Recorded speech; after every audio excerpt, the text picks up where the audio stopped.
teachers and coaches and allow them to reconnect to fellow classmates and team members, end quote. For a full look at that, head over to our website, WTRF.com.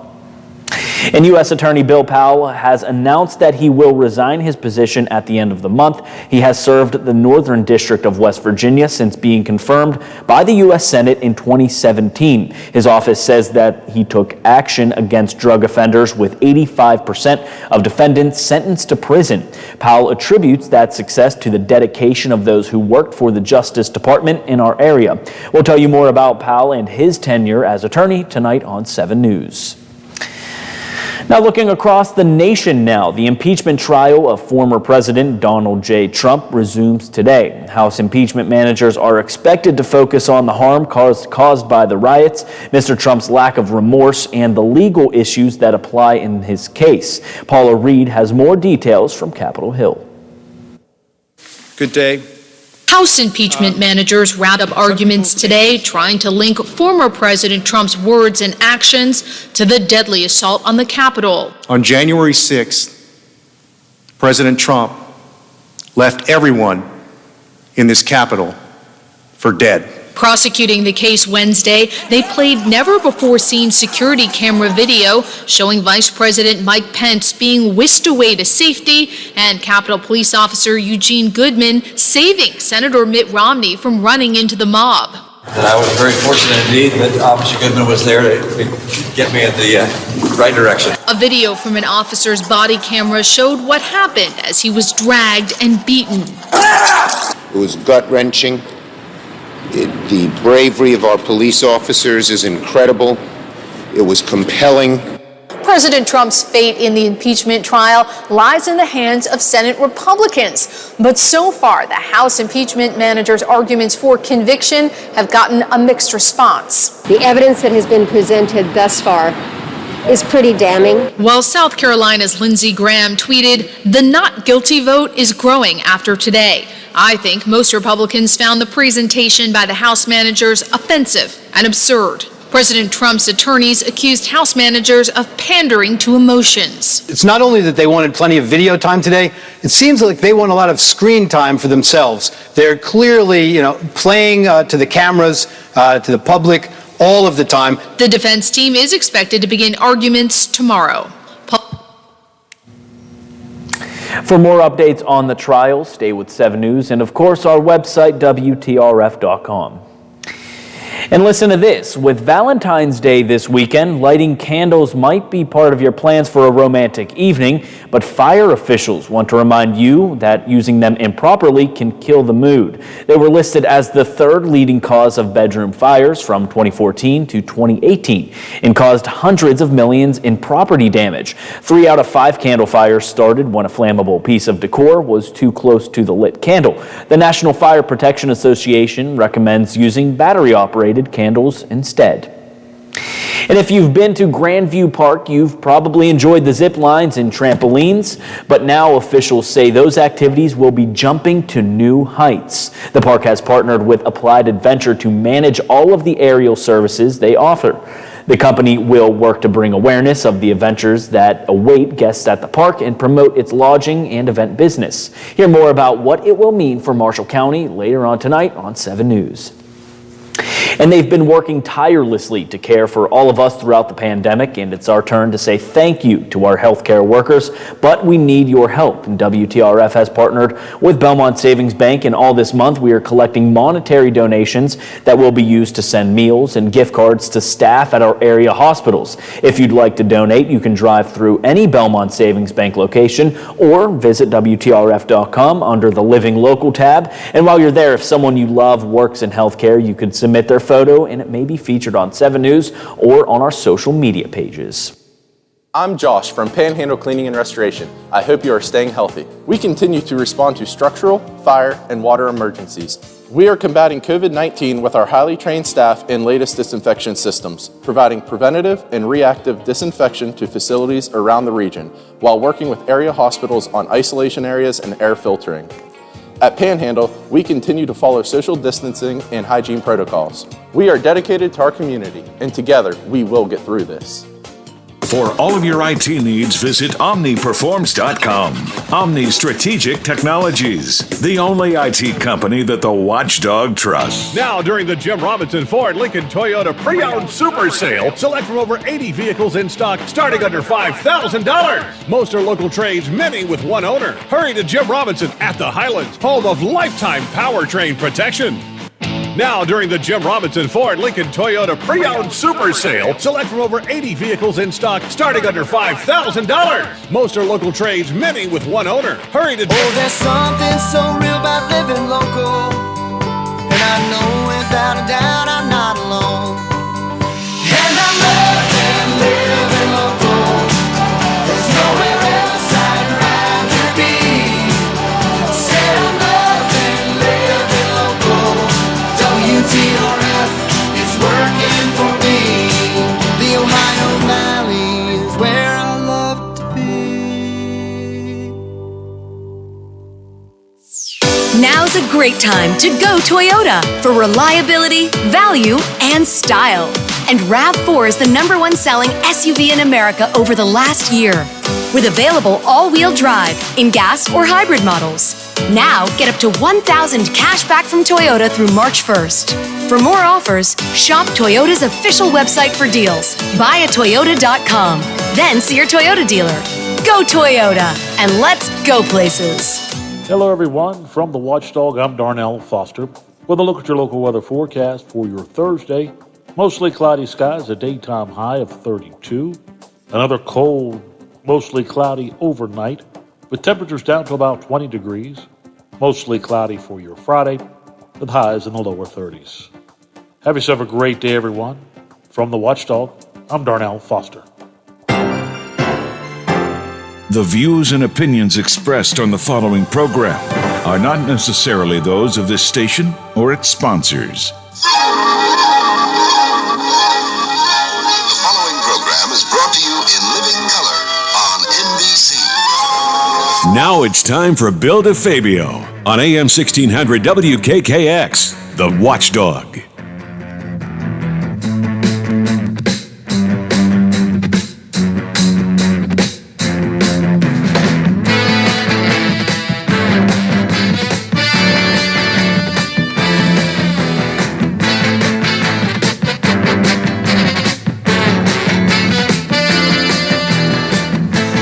Waiting for the break of day, searching for something to say, flashing lights against the sky, giving up, I close my eyes, sitting cross-legged on the floor. 25 or 6 to 4.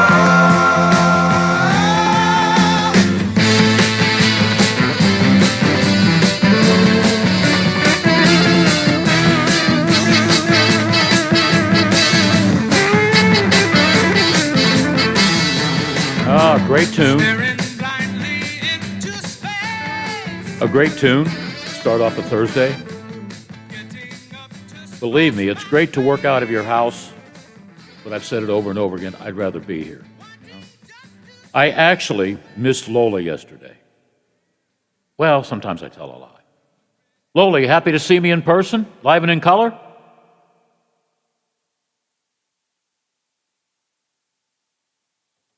If he always turns that off. You like turning me off, I know. That's okay. Yeah. I won't go in the other direction. No, I have more than a couple cars. Most of them are in the driveway that I can't get out. And I parked on the sidewalk yesterday, and when you know, the snowplow, put me against a corner. But I happened to see this kid, young guy, and I said, I know him. He's got a plow. He's plowing the apartments next door, down the street. I went over and I said, you're Scott, right? He goes, yeah. I said, used to cut my grass. He goes, long time ago, Mr. DeFabio. I said, you know what? I need my driveway plowed. I can't get anybody to come and do my driveway. I want to pay him good bucks. He said, I got a lot of customers today. I said, come on, give me a reasonable figure, and if you could do it late today or tomorrow morning. He goes, X amount of bucks. Well, I'll just tell you because I don't like to keep anything. He said, $60. It'll only take me a few minutes to do your driveway. So I decided, you know what? You were a good guy when you cut our grass a long time ago. Will you take $100 if you can do it today? He said, I'll do it before 6 o'clock. So hopefully my driveway at home will be nice and clear and everything. And where I parked the car that I'm in today, the police car, it's got a ton of snow and ice. He's going to clear that because the car is here and not home. So that was the good news. Of course, if I'm in a lot of trouble, I can always call Bob Grove, who lives close to me. Bob, you would have helped me shovel out my driveway, right? Absolutely, Bill. How are you, Grover? I'm doing good. I hope you are. Oh, yeah. You know, it's when you get old, you get frustrated a lot, but then when you realize no one cares, you just keep it to yourself and nod your head, you know? You're not there yet. But I wanted to ask you this. You heard the song by Chicago, right? Your intro? Sure. Henry Memorial Stadium, 1967. Chicago Transit Authority played there. I was one of about 80 people in attendance. I paid, I think, $250 for my ticket. They did like 3 hits, and that was it. Today, you know, that ticket would probably be about $50. But I remember, I think it was just me, a few fans, the band. There wasn't even a warm-up band. And I think the janitors, a couple of ushers, and policemen. And that was it to see Chicago Transit Authority. Boy, after that, they just came out with hit after hit after hit. I think they're the only group to have 3 double albums. And they're still going strong. So I don't think you were there in 67, were you? No, but I mean, I remember them, you know, when I was in grade school, and they were a big band. They were, like you said, I mean, they were a big name, and that was a huge hit for them, 25 or 6 to 4, and yeah, so it's all good. It's always fun when you get in on the ground level and see bands early in their careers. Yeah, and I remember is it still Henry Memorial Gymnasium or whatever, or did they replace it with another name? You know, I'm not sure, Bill, if they've renamed it. I want to say they might have renamed it, but I'm not sure. Because next door there's a huge facility. It's almost like a Division I facility at California. So I don't know. I just know 1967 because I had bought Make Me Smile, and I'm figuring, well, I can go see these guys, and it was cheap. I might still have my $3 ticket stub because you know me, I save everything. All right, from 25 to 6 to 4, This Makes Me Smile. Oh, that was awful. This Makes Me Smile, talking about hockey. I have here some quotes, Grover, from Brian Burke. He said, I think in late October, about maybe, you know, the window is closing on being a Stanley Cup champion. Was he right back then? Well, I mean, yeah, I mean, he said that a few months ago, and he talked about it at the press conference a couple of days ago, and how he looks at that statement that he made, and thinks about it today as he's director of hockey operations for the Penguins. But is he right? Well, we'll find out. I mean, I personally have said I think the Penguins have a couple of more years to make one more long run. I believe there's one more long run in this group. But I mean, you know, Brian Burke knows quite a lot about the game, more than I do. So we'll see if he's right. But I mean, you know, him stating that, you know, they're not as good as the Bruins, they're not as good as, you know, you mentioned the Caps. I think they're probably pretty close to the Caps, to be honest with you. As they're not as good as Tampa. Yeah, I mean a lot of people feel that way. The Penguins are a good team, but they're not Stanley Cup favorites. No. Do you agree that they need some toughness and maybe a veteran goaltender? Well, you know, toughness, not really. I mean, let's go back to when they won cups in 2016 and 2017. Did they have toughness then? Not really. You know, it never hurts to have some, but the guy better be able to play. You know, so the Penguins, you know, they don't have other than Tanev, who hits everything that moves. I mean, they don't really, you know, have guys that are overtly physical. I mean, Aston Reese is coming back tonight to play against the Islanders for the first time this season after shoulder surgery in the off season. You know, he's a power forward who should provide some physicality, but you know, he hasn't always done that for me. So, but no, I mean, Brian Burke's team's always, that's a hallmark. They're tough, but no, I don't think the Penguins need to go out and get tough. And do they need to get a veteran goalie? Well, their goaltending hasn't been good enough. DeSmith has outplayed Jari. If this particular group is going to come in and make a read on Jari and say he's not good enough, then yeah, I mean, maybe, but you know, bringing Marc-Andre Fleury back is a long shot, Bill. There's a lot of talk about it. You know, the reports that came out that the Penguins inquired during the off season about bringing him back. Hey, look. First off, he makes $7 million a year, so you can't fit him into for this year and next. So you can't fit them into your cap unless you move a huge salary. That's number one. And number two is, as I've said before, when this came up a couple weeks ago, there's zero reason for Vegas to trade him, and they're not. I can't see them trading him because then look, first of all, he was the backup to Robin Leonard last year, and Leonard was spectacular. Yes, he was. Leonard's not spectacular right now. Fleury's outplaying him, and he's getting most of the starts. And the minute they move one of those guys, they're submarining their own cup hopes because if there's an injury to the guy who's left, they're cooked. So, no, I don't see Vegas trading Fleury. And if you're going to tell me the Penguins need a goalie, okay. But, if you're ready to give up on Tristan Jarry, I mean, the old, Jim Rutherford obviously we thought he was banking on Tristan Jarry, but if it's true that they were inquiring in the off season after signing Jarry, recently, about Fleury, then it throws the whole thing into a whole different, aspect. So we'll see. Yeah, we will. It's safe to say the big three needs to step it up a little bit more? Well, I think Sid's fine. I mean, his line, my God, they had a dominant performance in the last game on Long Island. They just owned the game when they were on the ice, and so, they got some production and goals, but it rushed Gensel and Crosby. I'm not worried about that line. Sid doesn't have any 5-on-5 goals. That's going to change. They're getting chances. They're dominating games. They're getting most of the shots. They're just not getting the product, the finished product, the goals, at the rate that you would need to go. But Malkin and Letang, absolutely. So that's the theme. That's one of the huge themes of the early season for the Penguins. They're not getting anywhere close to enough from either Malkin or Letang, and if that doesn't change, they won't make the playoffs. They got to improve on the power play. Hopefully all these days off they improved a little bit. If they practice hard, I don't know. I have no idea. I can't figure out. Their special teams are right. It's not just the power play. I mean, in each of the last 5 games, the Penguins are on an 0 for 19 run on the power play. Oh. Last year they last year they had an 0 for 28 run. So it happens. That doesn't make it right. It shouldn't happen with this skill of a group. But what people are forgetting is in each of the last 5 games, they've also allowed a power play goal. And they gave up a big one the other night on Long Island. So their special teams together are a train wreck. And they better get that figured out, but that'll come with Malkin playing better. I think the power play will get better. The penalty kill, they've got lots of people to do it, but they're not getting. Look, when you're not getting the goaltending, your penalty killing is going to suffer. So that's part of that equation. The addition of Ron Hextall in upper management, you like the move? Well, Hextall, I think, is a real good choice. I think a lot of people, once Rutherford had left and people started talking about who are the candidates, a lot of folks, both locally and nationally here and in Canada, focused in on Hextall as a likely guy they would go after. He's been an assistant GM in L.A., helped them to a couple of cups. He's been the GM in Philly where, they didn't win any cups, obviously, but he's known as a builder. He's known as a guy who will evaluate talent and restock your farm system. And so that's what he'll be doing, while Brian Burke, who sits above him in the chain of command, I think is going to help him with the moves to try to get the most out of this year and next year. So, remember, you only are certain of having Letang and Malkin through the end of next season because both of their contracts come up. Malkin has a full no-trade clause. Letang does not.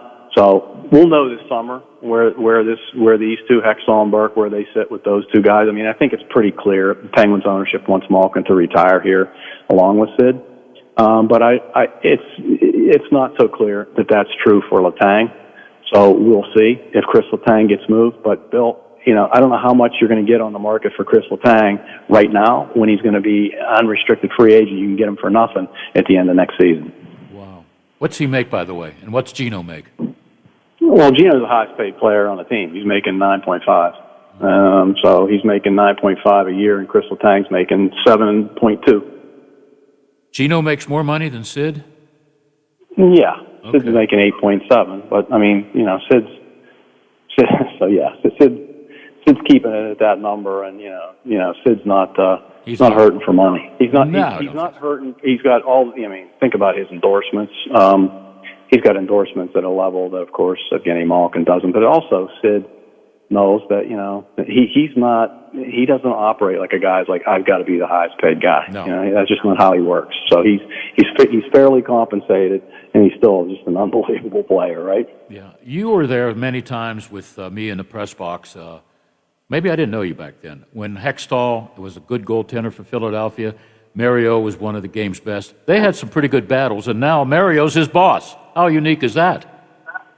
Yeah, I mean, it's crazy in hockey sometimes the way that paths cross down the line, right? I mean, it just happens that way. And, a few years back, nobody would expect Ron Hextall to be the GM of the Penguins, but, the rivalry that exists is, it's sort of in the backdrop. Once you get fired by a team, as he was fired by the Flyers, you're out there to be helping teams and based on your experience.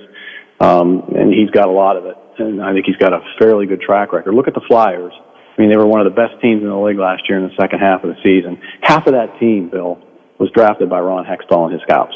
So, I mean, there's no question that he can do that piece of it. But it's weird. I mean, if you think of the Flyer-Penguin rivalry, and Hextall wasn't, chasing Robbie Brown, but him and Mario having battles. You remember Game 5 and Game 5 in '89 when Mario had 4 in the first period, and the Penguins had 6 in the first period, if memory serves.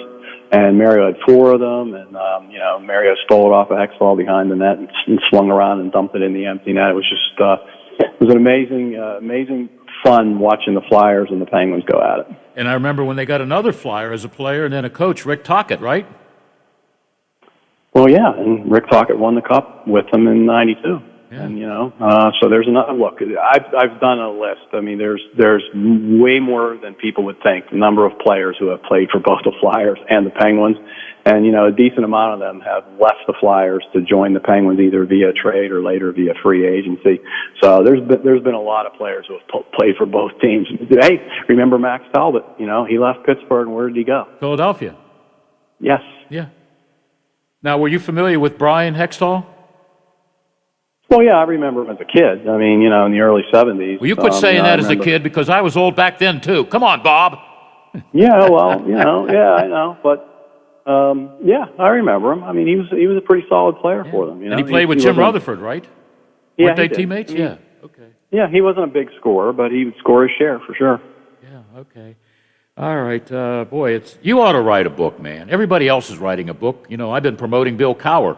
We've been in touch with him to hopefully get him here in June to promote his book. Everybody's got a book. You would have a good book. My good buddy Jim Wexel just wrote one of the best sports books I have ever read, and I've read hundreds of them, Palomalo. You could write a sports history book, and I think it would sell, especially in Penguin land. Well, I mean, I wrote a book for the Penguins back in '97 on the history of the first 30 years of the organization. So I've already done that piece. I'm tossing around a couple of ideas, but quite frankly, for me, Bill, the market's been flooded with a ton of books about the Penguins recently. So I mean, to some degree, you want to retell the history. It's sort of already been done many times before. Really, you got to be a little bit more specific. So maybe someday. Did you give me a copy of that book in '97? I don't know. I didn't get a ton of them myself, but okay. Well, if you have one, I'll buy it off you. Yeah, it's out of print. It's been out of print for a long time. So I wish I could help you there, Bill. Oh, it's all right. As long as I got your voice, your vocal cords, I can abuse you. But no, I was thinking driving in this way, Grover could write a hell of a good book. But that's okay. Well, I appreciate that. Yeah. You're one of the all-time best. I don't say that about a lot of media people. So, okay, let's play the what-if game. What if in the next couple of weeks the Penguins struggle just to gain a point or two? Do you see major changes, minor changes, blow-up changes? What do you think? Well, I don't know about blow-up changes. I think Burke and Hextall have to come in and they have to watch this team play.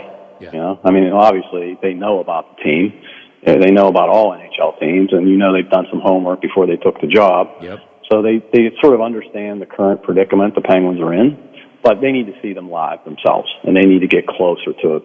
So I can't see in a couple of weeks them making some huge, kind of blowing things up. That's, if they see something that's going to help them get this team to the playoffs, some immediate need they see, and it could be goaltending. We'll see. Yeah. But it could be the bottom 6. I mean, those guys aren't producing at all. And look, the other thing, Bill, let's remember one thing. The Penguins have been decimated by injuries on defense. To an extent that no other NHL team has been this year. Right. I mean, that is a fact. Yep. They lost the whole left side of their defense for a number of games. And they're just starting to get guys back. So this is not to make an excuse, but this is just to say you really can't know what this entire group is capable of to some extent because they've been so racked by injuries on defense. And guys have been playing back there who shouldn't be playing, and they've not been playing well. Okay. Hey, Bob, well, we're up against the clock. You know, I'm thinking if they need a tough guy, why don't you just go to the press box and get Caulfield? He'll come by cheap. He can still knock people's blocks off, right? Well, I'm sure he could. Hey, thank you, Bob. Always good talking to you. Hey, same here, Bill. All right. The Grover. All right. Yeah, I think he's like a neighbor, about 7 or 8 blocks away, but that's okay. Good guy. Wish he would write a book, but he already wrote one book, so there's a lot of books out on hockey. Whatever. Hey, we got to take a break. Our hockey conversation continues with an unbelievable story involving the Nailers. No, they lost again. Well, they gained a point in overtime. It has to do with their radio announcer who didn't have a game to announce yesterday. DJ is standing by on the Watchdog AM 1600. A serious injury from an accident can be just the start of your worries. What if you cannot return to work? How do you take care of your family if you're disabled? At Gelner Law Offices, we represent seriously injured people and understand their problem. We know how to get you fair compensation. We will work hard to make sure you get the money you deserve for your losses. Don't go it alone. If you're hurt in an accident, call us at 304-242-2900 or visit us at gelnerlaw.com. We'd like to help. Over the years, you've brought opioids into your home. They helped when you were in pain, and you held on to them just in case. But holding on to opioids puts your family at risk. Learn more at www.fda.gov/drug disposal. Menards is your one-stop shop for everything to make your hardwood floors beautiful. With the largest selection of Minwax stains, we have what you need for any staining project. Refinish your floors faster with Minwax Complete One-Step Floor Finish. It can be applied over existing polyurethane floor finish, meaning no sanding for you. It's available in 5 colors in a gloss or satin finish. Grab a gallon today for only $64.99. Price is good through February 13th. Save big money at Menards. Now, during the Jim Robinson Ford Lincoln Toyota Pre-Owned Super Sale, select from over 80 vehicles in stock starting under $5,000. Most are local trades, many with one owner. Hurry to Jim Robinson at the Highlands, home of lifetime powertrain protection.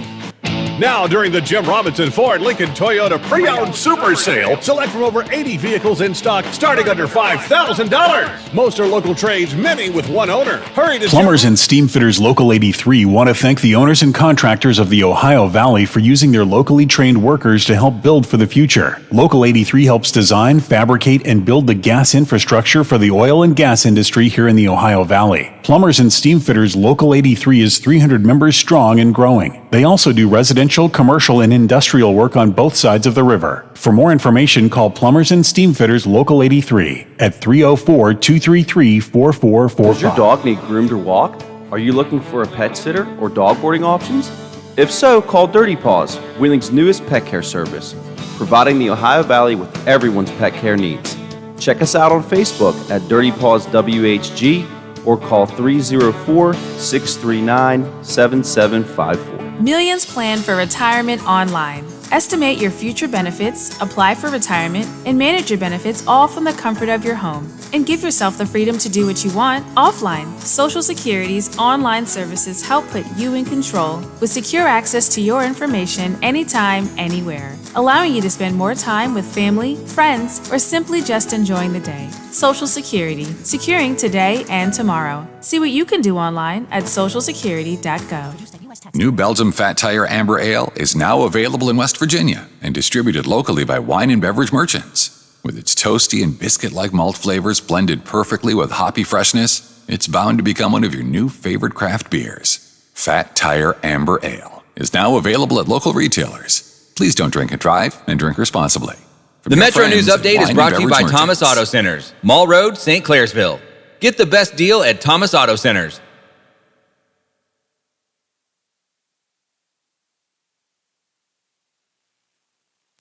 West Virginia Metro News. I'm Chris Lawrence. Winter storm warning remains in effect for areas along the I-64 corridor from Charleston to Huntington today and in the higher elevations of the eastern mountains. This morning's weather started with freezing rain and sleet overnight that left a layer of ice on everything in parts of Cabell, Wayne, Putnam, Mason, and Jackson counties.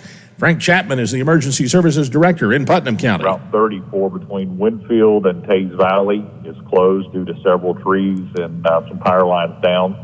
Hurricane Creek Road they're working on getting that opened up between Hurricane and the Route 35 area. Appalachian Power has about 47,000 outages this morning, and more than half of those are in that 5-county area in the southwestern part of the state.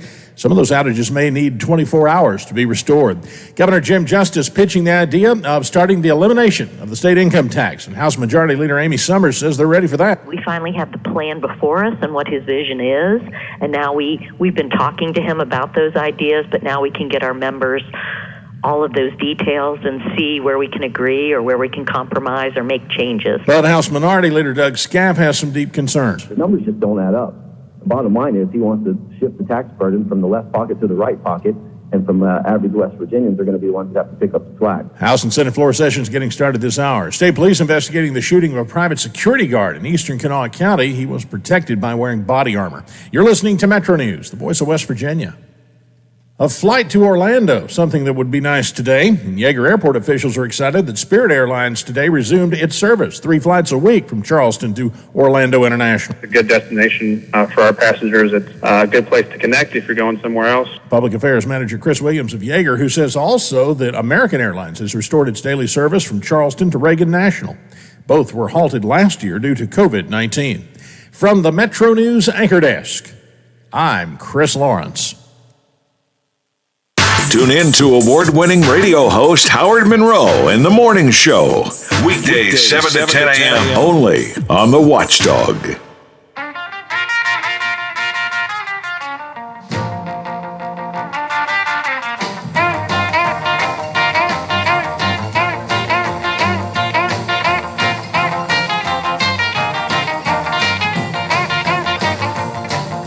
Deep down in Louisiana, close to New Orleans, way back up in the woods among the evergreens, there stood a log cabin made of earth and wood, where lived a country boy named Johnny B. Good, who never ever learned to read or write so well, but he could play a guitar just like a ringing a bell. Go, go! Go, Johnny, go, go! Go, Johnny, go, go! Go, Johnny, go, go! Go, Johnny, go, go! Johnny be good. He used to carry his guitar in a gunny sack, go sit beneath the tree by the railroad track. Old engine, he would sing sitting in the shade, strumming with the rhythm that the drivers made. When people passing by, they would stop and say, oh my, but that little country. Hey, Lola. Hey, what? Close your eyes for a second. Imagine your boy Billy D on the stage doing Johnny B. Good like Michael Fox did Back to the Future. Think I could do it? Sure, Bill, you can do anything you put your mind to. You think I'd fall off the stage? Probably. Yeah, okay. I just bought the book, by the way. I'm in about chapter 4 reading about Michael Fox's life. That's still one of my... I could watch that movie over and over again, Back to the Future. Well, I don't know if we can go back to the future, back to the past, but let's go back to the present time, maybe 24 hours ago. Imagine your name is DJ Abasella. You're the voice of the Nailers, and you announce every game. Well, guess what happened last night? The announcer couldn't announce a game because there was technical difficulties. DJ, you mean you had to sit and you couldn't even watch the game, let alone broadcast it? Bill, I will tell it to you as it is. Out of the 10 years that I've been here in Wheeling, through all the ups and downs that we've had, last night was 1,000% the hardest night I've ever had as the voice of the Nailers. That was not fun. Okay, now there's no ticker tapes or anything. How did you know how the game was going on? Did you have to call somebody or talk to the equipment manager for updates? How'd you get updates? Well, so here's what happened is actually we had something similar happen in our arena last Friday where the encoder from Flow Sports, who is the ones who provide the television broadcast, conked out. And so it conked out at our arena on Thursday. So Tulsa's guy had to go through what I did last Thursday and couldn't call the game. And I did not, the encoder went to the wind in Indy last night, so they did not have any video to produce. So basically I was sitting at the office just like I would have been had I been calling the game last night. And I had their broadcast with Andrew and Nick, their radio broadcasters, on my computer, and basically I was going from there and making the game story out of that, and that was my night. That's unbelievable. It stunk. Yeah, well, you must have a streak of, what, 500 or 600 games before what happened last night? 696. Yeah, that hurt. There's no question. Like anything could happen, and I think that's kind of what. And like obviously, I'll go down the mic tomorrow, and it'll be 697. It won't be in a row, but it'll still be 697.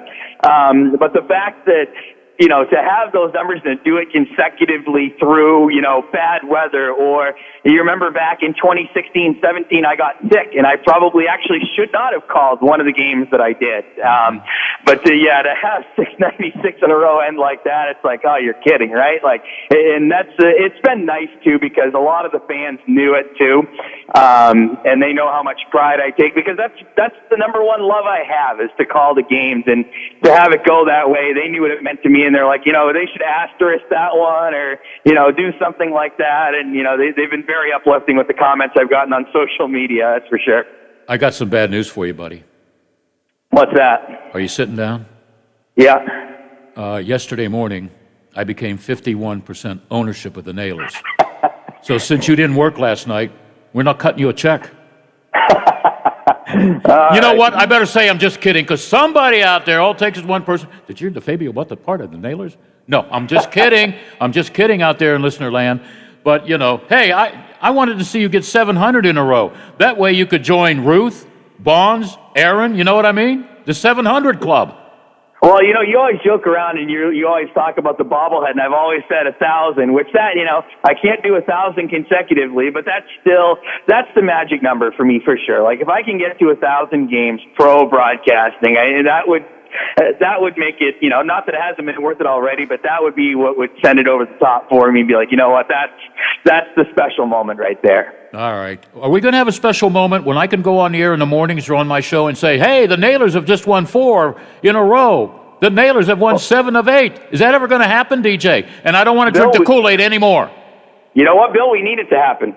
At the end of the day, we need it to happen, because right now we are in a bad place. There's no real sugarcoating it right now. 3 wins in 15 games. They've gotten points in 4 of those that they have not won, but yeah, we need a lot of wins, and we need them in a hurry. You see the schedule. You and Biff were looking at this gauntlet that we have coming our way in April, May, June, and you know there's going to be no rest for the weary. So you don't want to be playing those games. You know, first of all, you want to make sure that those games have meaning with how late they are in the season. But secondly, you don't want to be going in playing 3 and 3s and 4 and 5s every week, knowing that you need 2-3 wins every week just to keep yourself in the fight. Like, you've got to pick it up and get some wins now, so that your run down the end is not just absolutely torturous. Yeah, you've added a couple more games to the March schedule. I'm reading out of the newspaper, since I paid $1 for it. It's for the public, so I'm going to use them. I don't know who wrote the story. They're good partners of ours. Yeah, I know. The Nailers have added 2 more games to their March schedule when they visit Indy Fuel. I'm getting tired of saying Indy Fuel. March 3rd, before playing host to the Fuel on March 9th. Now, the final stretch, I thought this was a misprint, begins with a fast and furious run of 8 games in 12 days. Yeah. You don't have time to breathe. 6 games on home ice, which is good. We have 2 of those 8 and 12 towards the end. We have the 8 and 12 right after Easter in April. And then we have an 8 and 12 road trip at the end with 3 cities: Greenville, South Carolina, and Jacksonville. Wow. It's going to be a lot of games. Like you said, too, you're going to get tired of Indy. You're going to get tired of Fort Wayne now, too, which we see Fort Wayne 5 out of the next 6. I'll let you use your imagination and figure out who that 6th game is. Indianapolis? Yes. Okay, all right. Maybe big winner for Bill today. Maybe you need me to come down and talk to the boys. I will stand in front of them. I will stand in front of them, make sure there's an exit door, and say, "You guys stink," and then I'll run like hell. They had a players-only meeting earlier this week, which I thought was interesting. But, like, man, it's so wild. Like, you think 3, 8, and 4. You think, oh, they're terrible. Like, you know, they're just a bottom feeder team. like not competitive. Like you can throw all the different adjectives that you want on it. But then when you peel back and look at the games, like you look at last week, Tulsa comes in for 2. Probably a team we should have beat. And both games we play really strong stretches where the first game we were crushing them in the first period. The second game we led through 2 periods. And both of those games, maybe 5 minutes or so, the first game was only about 2.5, that just was enough to throw us off the rails where I think that the confidence is shaken a little bit, where wins have been so few and far between that when they do get hit with adversity, they're not as ready to necessarily combat it right away, and it can shake them. And I think that's what happened with the Tulsa games last week. I mean, like I said, first game, they get a shorthanded goal and a goal after a penalty kill to turn 2-1 into 3-2, and we couldn't react after that. They get 2 goals in 5 minutes in the second game to turn 2-1 into 3-2 again, and all of a sudden we can't react in the third period. It's like, okay, like it all of a sudden just goes off the rails like that. Like that's scary, but it's not going like we're not getting blown out of the building. It's just little tweaks here and there, but obviously little tweaks add up to the point of where we are now, which is playing catch up in a major way. Yeah, I'm looking at the schedule from beginning to now. 3-8-4, not good, but you could easily be 8-3-4 instead of 3. Look at the Indy games. Yeah. 8 head-to-head meetings so far. Number 9 is coming your way on Sunday, in case for No Love Lost Valentine's Day at West Banco Arena. Tickets are still available. There'll be some love lost there, right? Yeah. Oh, there was last night. Trust me. Even though I didn't see it, I heard it. There was love lost. Yeah, former Nailer Cedric Lacroix, is that his name? Lacroix? Lacroix, yeah. Lacroix. Sorry, Hedrick. Lacroix. Cedric. He's the chef. I remember him. Yeah. He was supposed to come down River City and cook me up something special. Probably a Spam sandwich, but that's okay. Yeah, but he and Wardley got at it. They both ended up getting ejected as well. So, yeah, I mean, that was part of it. But you look at those games. We've played them 8 times already. Every single one of them has been a 1-goal game. They've won 6. We've won 2. It's incredible. Okay. I don't know, DJ. Did you talk to the boss man, the coach? He probably knew what happened last night, right?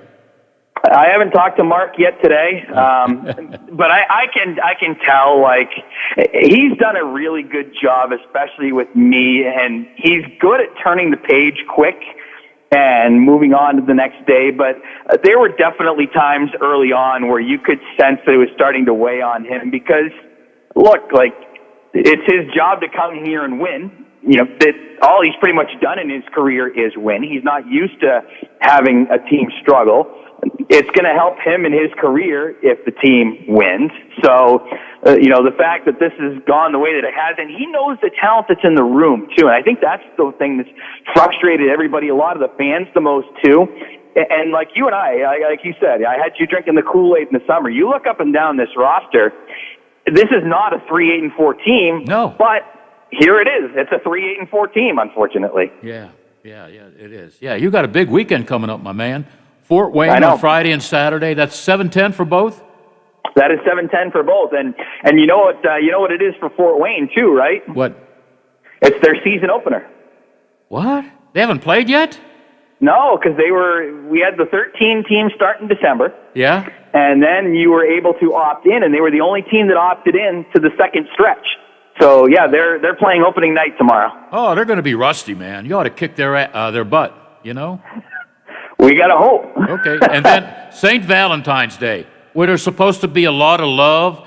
There won't be a whole lot of love at 410 at West Banco because Indy is going to play the Nailers. For the 9th time. Oh, boy. What a strange year. I mean, we've had other strange years, losing seasons and stuff, but I think I can never say, you know what, you could easily be 8-3-4 instead of 3-8-4. Wow. Hey, what do you think of the new regime with the Penguins? I think you're familiar with Berkey, right? I love Berkey. I'm a huge Berkey fan. He was the GM in Anaheim when they were affiliated with Portland.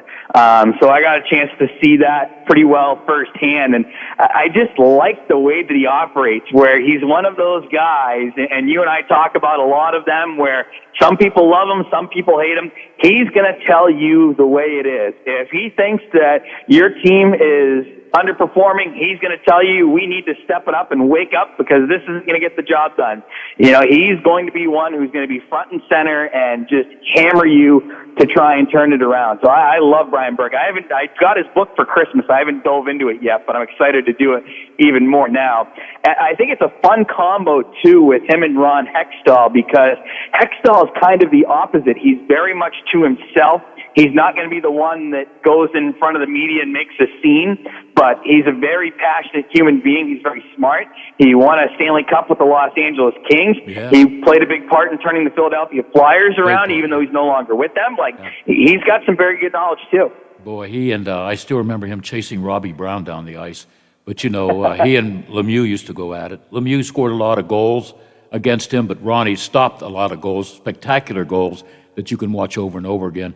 And whoever thought that a former Flyer, a guy that used to beat the Penguins, because there was about, 11, 12 years the Penguins couldn't win in Philadelphia, and here he is, running the program, so to speak, and Burke's got a great reputation. So reminds me a few years ago when Rick Tocchet came to Pittsburgh, helped them win a cup. He was a coach, and, there was a Philadelphia guy. And, it's just unbelievable because that rivalry was fierce with the Flyers and the Penguins. So funny, too, they're both and this is kind of funny with just the business, they are both big, imposing human beings, too, where I ran into both of them because Hextall, when he was with the Kings organization, he would be down in Manchester every now and again. And you just walk by him in the hall and you go, holy God, he is huge. Okay, Mr. Hextall, yes, sir. Whatever you say. And then I actually interviewed Burke when he got inducted into the AHL Hall of Fame. I'll have to send you, I think there's a video of that interview I did with him, and I believe I'm standing on a milk crate so that it doesn't look like I'm talking to the Jolly Green Giant. Yeah, they are both big guys. I wouldn't want to mess with either one of them, although Hextall's a little bit old, if you call 56 old. But that's okay. What was the name of Brian Burke's book? I can't recall. Berkey's Law. Are you seriously? Are you Yep. serious about it? Well, there was a TV series in the 60s called Burke's Law. You remember that?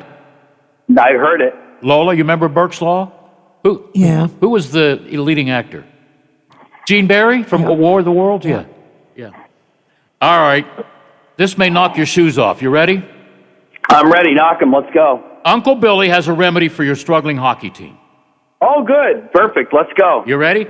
To get the guys' minds off of hockey, I will supply the limo and take them out to Jill's for a night. I believe that's I will call the owner, violation of and the we'll make a COVID deal. protocol. We'll make a deal. It'll be Nailers night at Jill's. Now, most of the guys over 21? Yes, they are. Okay. I don't think we have anybody under 21 this year. Oh, I don't know. Yeah, I don't know. I don't have your roster in front of me. But, maybe they got to get their minds off of it. Or maybe they should just keep their minds on it, realizing that, you know what, we could be over 500. We got to put it all together. And I hate to use the word chemistry. I don't know if that's a problem. You got veterans, you got rookies. I don't know. You have an announcer who couldn't announce a game. How strange is that? When you text me 37 different guys. Yeah, so, wow, it's hard to keep track. But you know what? For those out there that don't know what to do for their better half, go to a hockey game because the Nailers are playing Friday, Saturday, and Sunday. And Sunday, it's Indianapolis Fuel.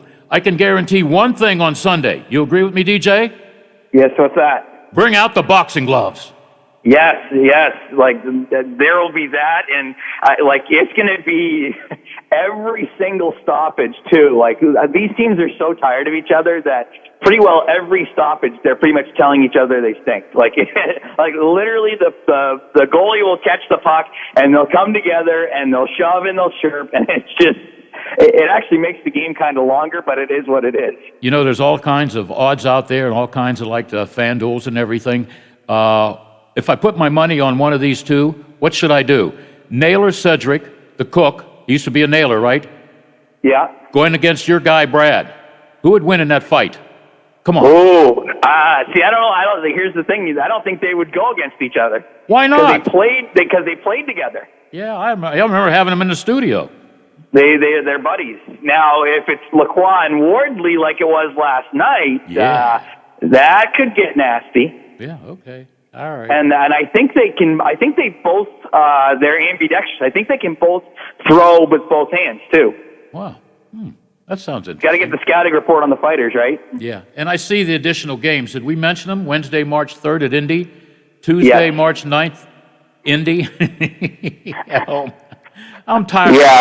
I'm tired of that. There's a stretch in there where there's 11 in a row that's nothing but Indy and Fort Wayne. It's like late April to early May. Yeah. How about this? This is a downer.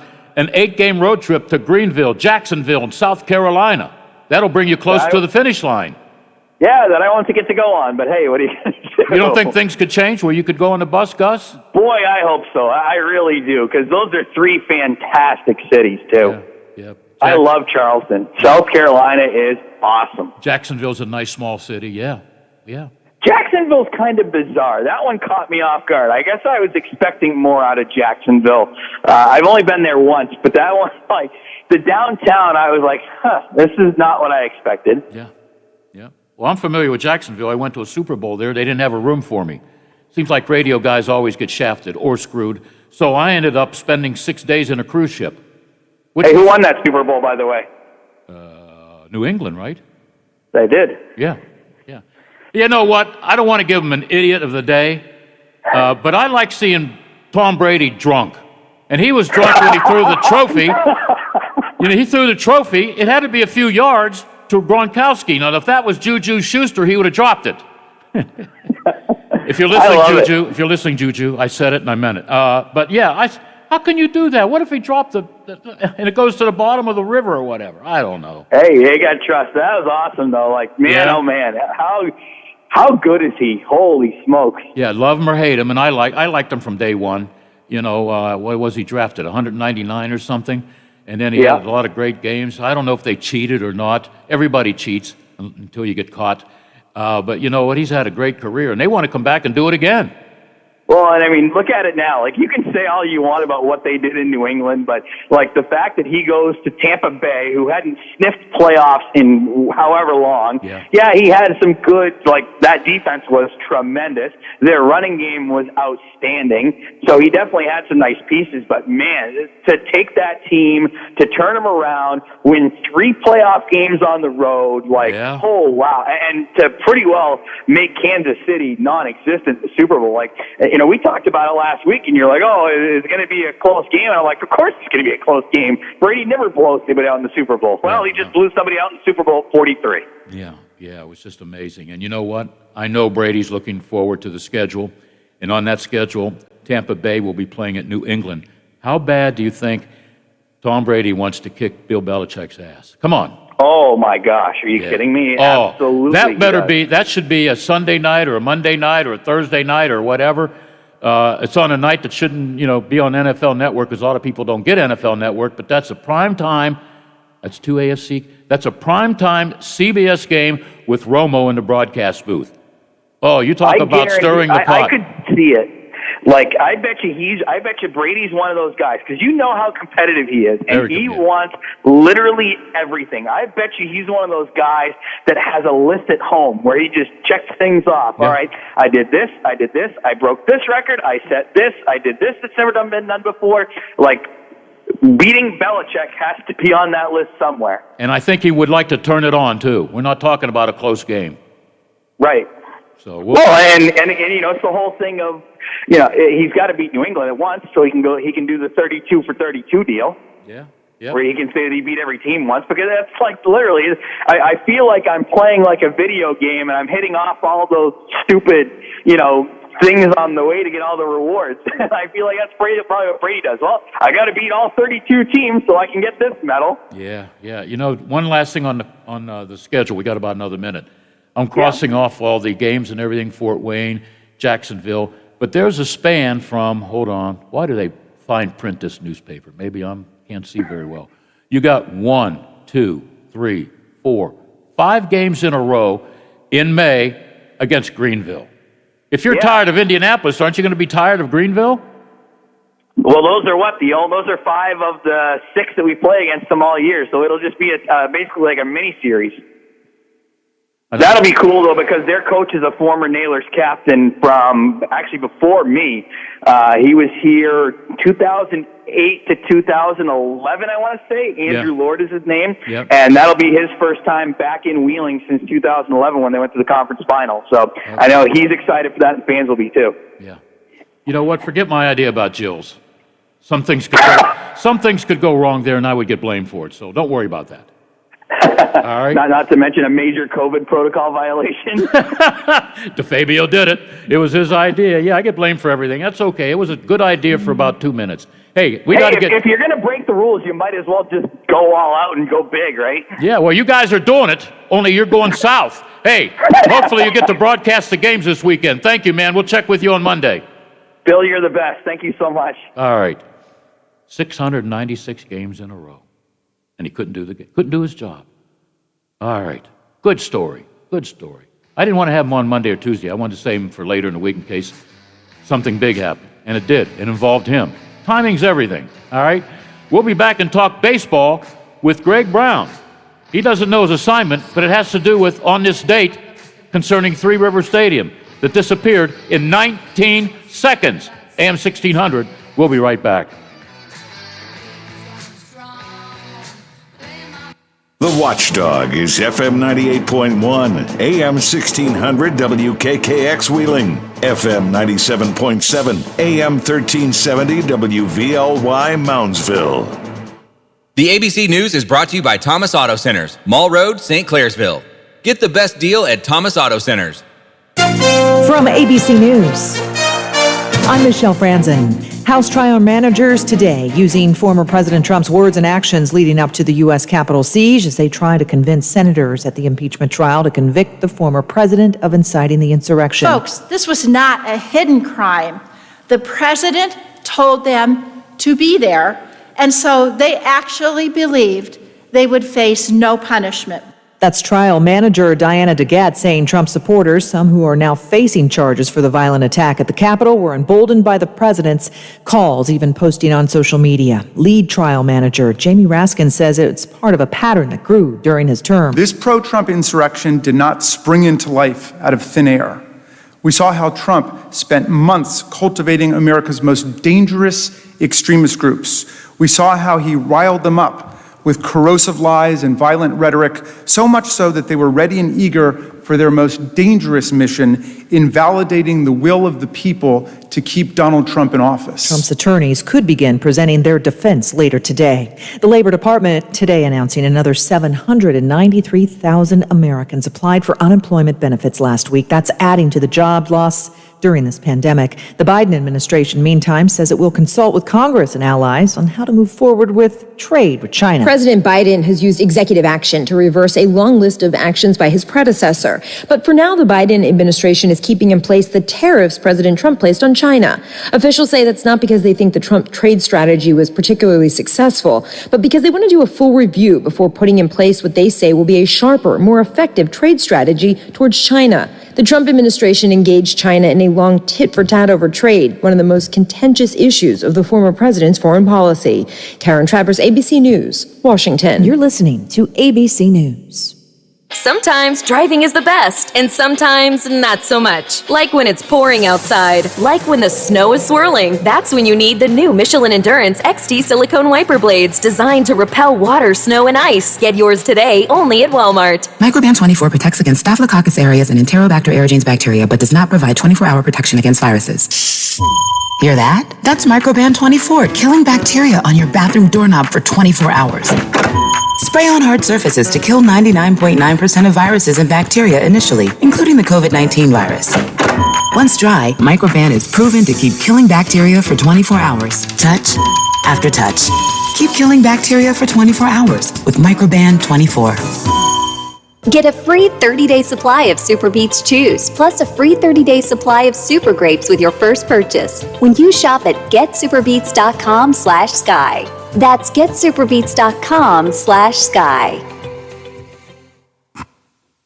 New guidelines from the CDC now say that if someone has been exposed to COVID-19 but has been vaccinated fully, that person doesn't have to quarantine. But those who are vaccinated should also continue to wear masks and social distance around people not inside their households.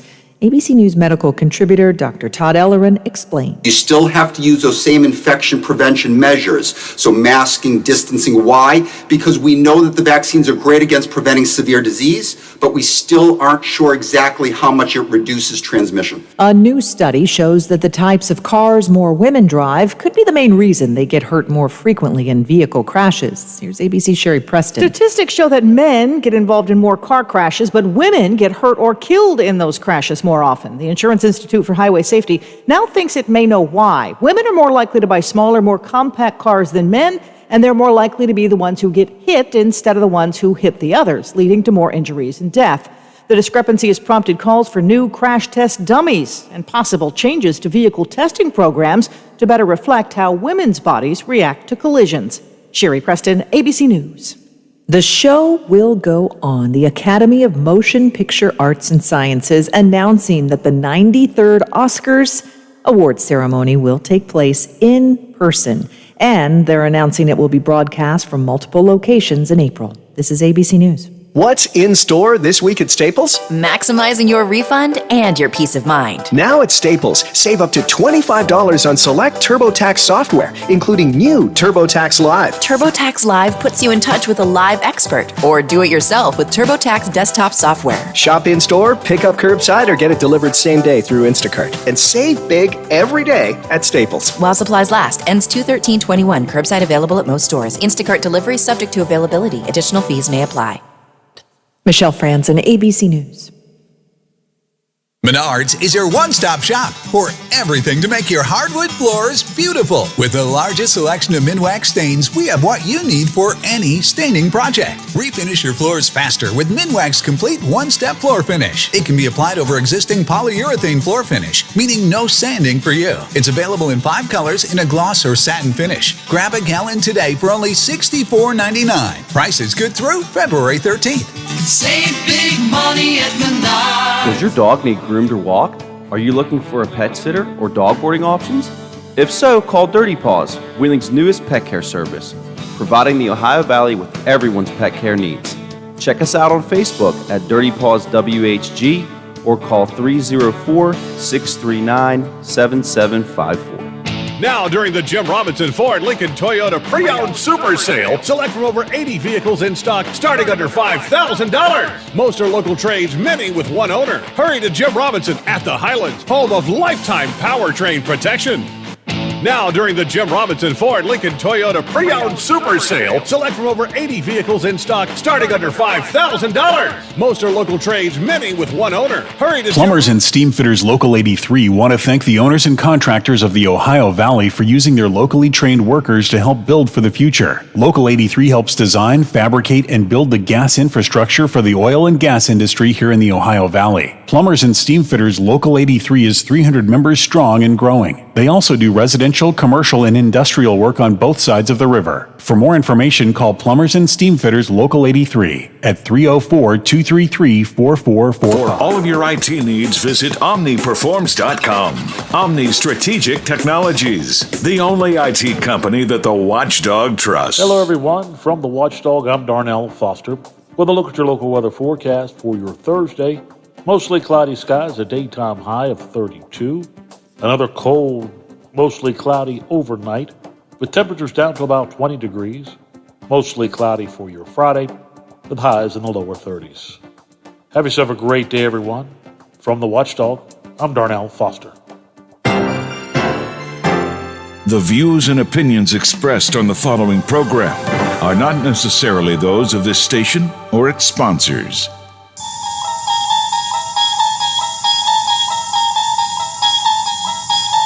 You unlock this door with the key of imagination.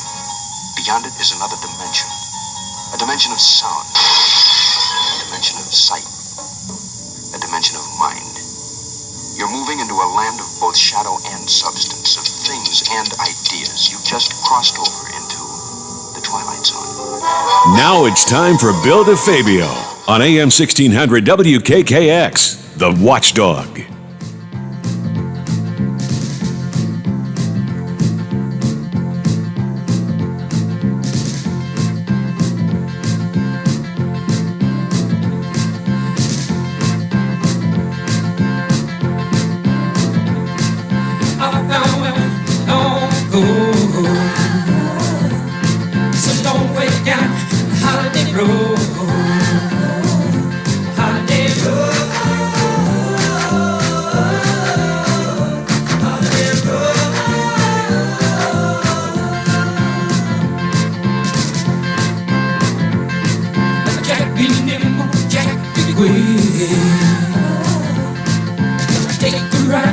West Coast kid.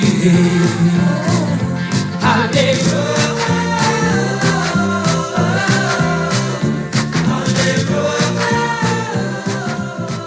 For those of you that see my ugly face on Facebook, you're wondering, why a Super Bowl tassel with the Rams on it?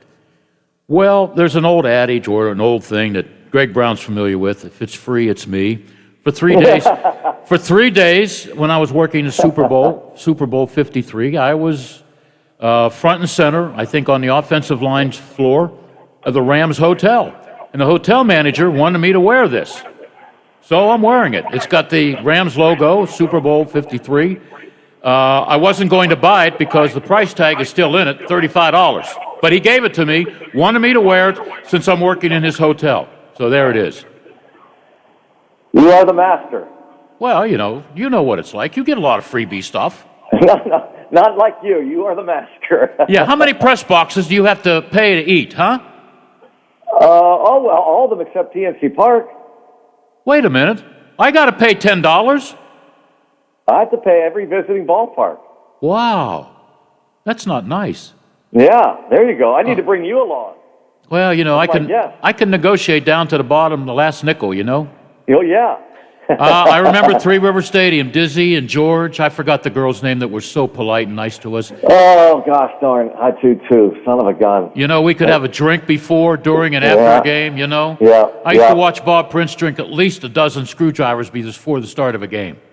Oh, man. And John Duffy, an assistant of mine. Yeah. He worked for, those were the great old days of Three River Stadium. And the only reason I bring that up, because I know we've talked about it before, today, Mr. Brown, is the anniversary of the implosion of Three River Stadium that took place on this date, 2001. I was top of the hill. I think I was leaning over the rail. I almost fell off, probably, and I wasn't drinking. And it took 19 seconds for the implosion to take away all these memories of 30 years with your Pirates and the Steelers. A lot of great memories disappeared in 19 minutes. Wow. How about 20 years ago today? Yeah. That's incredible. Actually, I saw a tweet within the past hour. Someone has ranked not the Steeler games, not the Pirate games, but ranked the best concerts ever at Three River Stadium. Because there were some doozies there, Do you have that rankings? Not at the moment. Were the Stones top? Were the Stones at the top? They might have been. Because they've been there like 5,000 times. Pink Floyd was big. PNC Park, I think. Yeah, Pink Floyd was big there. Yeah. Elton John was big there.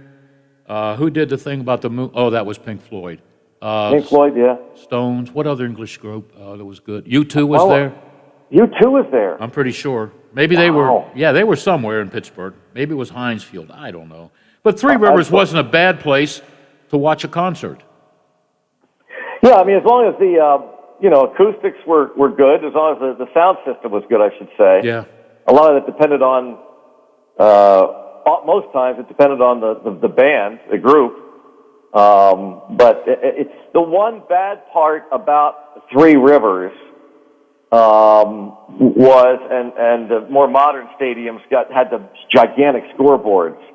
You almost need that nowadays. Almost any concert you go to. Anyway, heck, you need the big.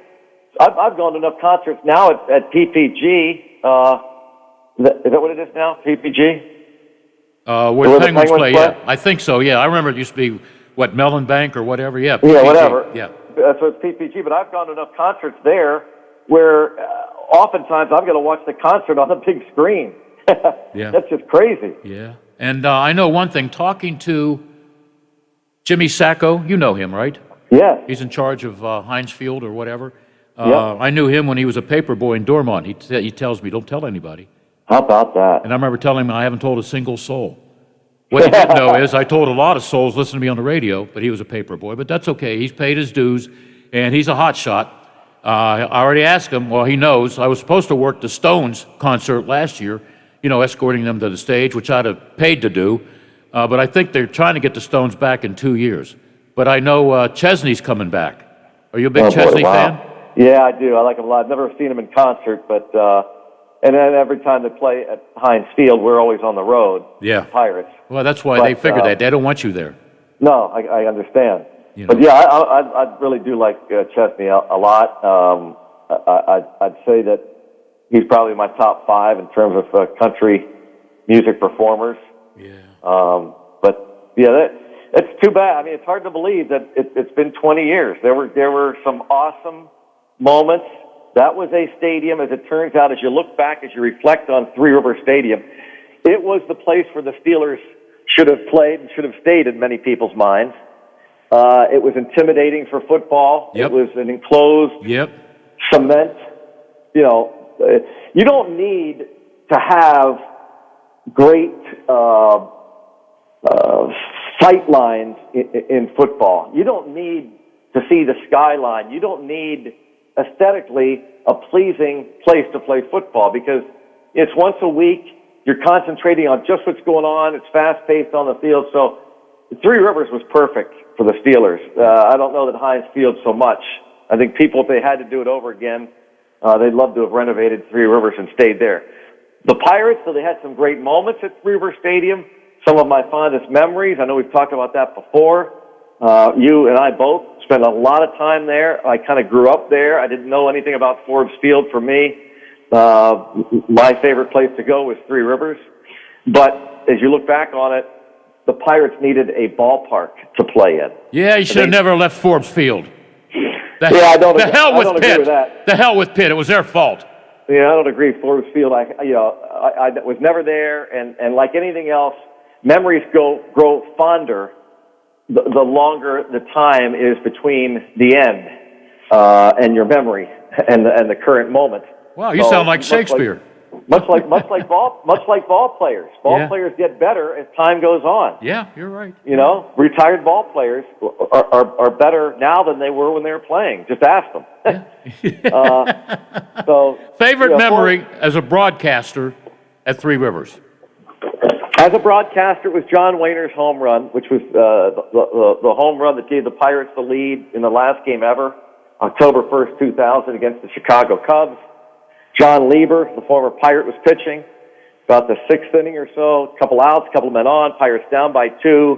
Wehner was put in the lineup as a really, because the Pirates and Cubs were both out of the race in the National League Central Division. The manager at the time, Gene Lamont, threw Wehner a bone and started him at third base, really to pay homage to his roots. He grew up in Carrick. He didn't play much. This was the end of his career. He wasn't much of a starter anyway. But Lamont, a touch of class, starts him at third base. Wehner, over his 10-year career, hit a total of 4 home runs. 4 total. Not 4 in 1 year, 4 total. So he never hit homers. Wow. But on this day, the stars aligned, and he hit a home run, a line drive over the left field wall that I will never forget because I knew John from his minor league days. I was in Buffalo when he was coming up through the Pirate system. Got to know him. I thought his story was incredible. He and I, because he bounced from the big leagues to the minor leagues so many times, he took that Buffalo shuttle. Got to know him very well, became a good friend, and lo and behold, here we are years later. He's now toward the end of his playing career, and I'm kind of at the early outset of my broadcasting career. Yeah. And watching this friend of mine, knowing his story, hit this home run was just phenomenal. He talked about how, Mazeroski often spoke of his Game 7 1960 World Series where he was kind of floating around the bases. He didn't feel the ground under his feet.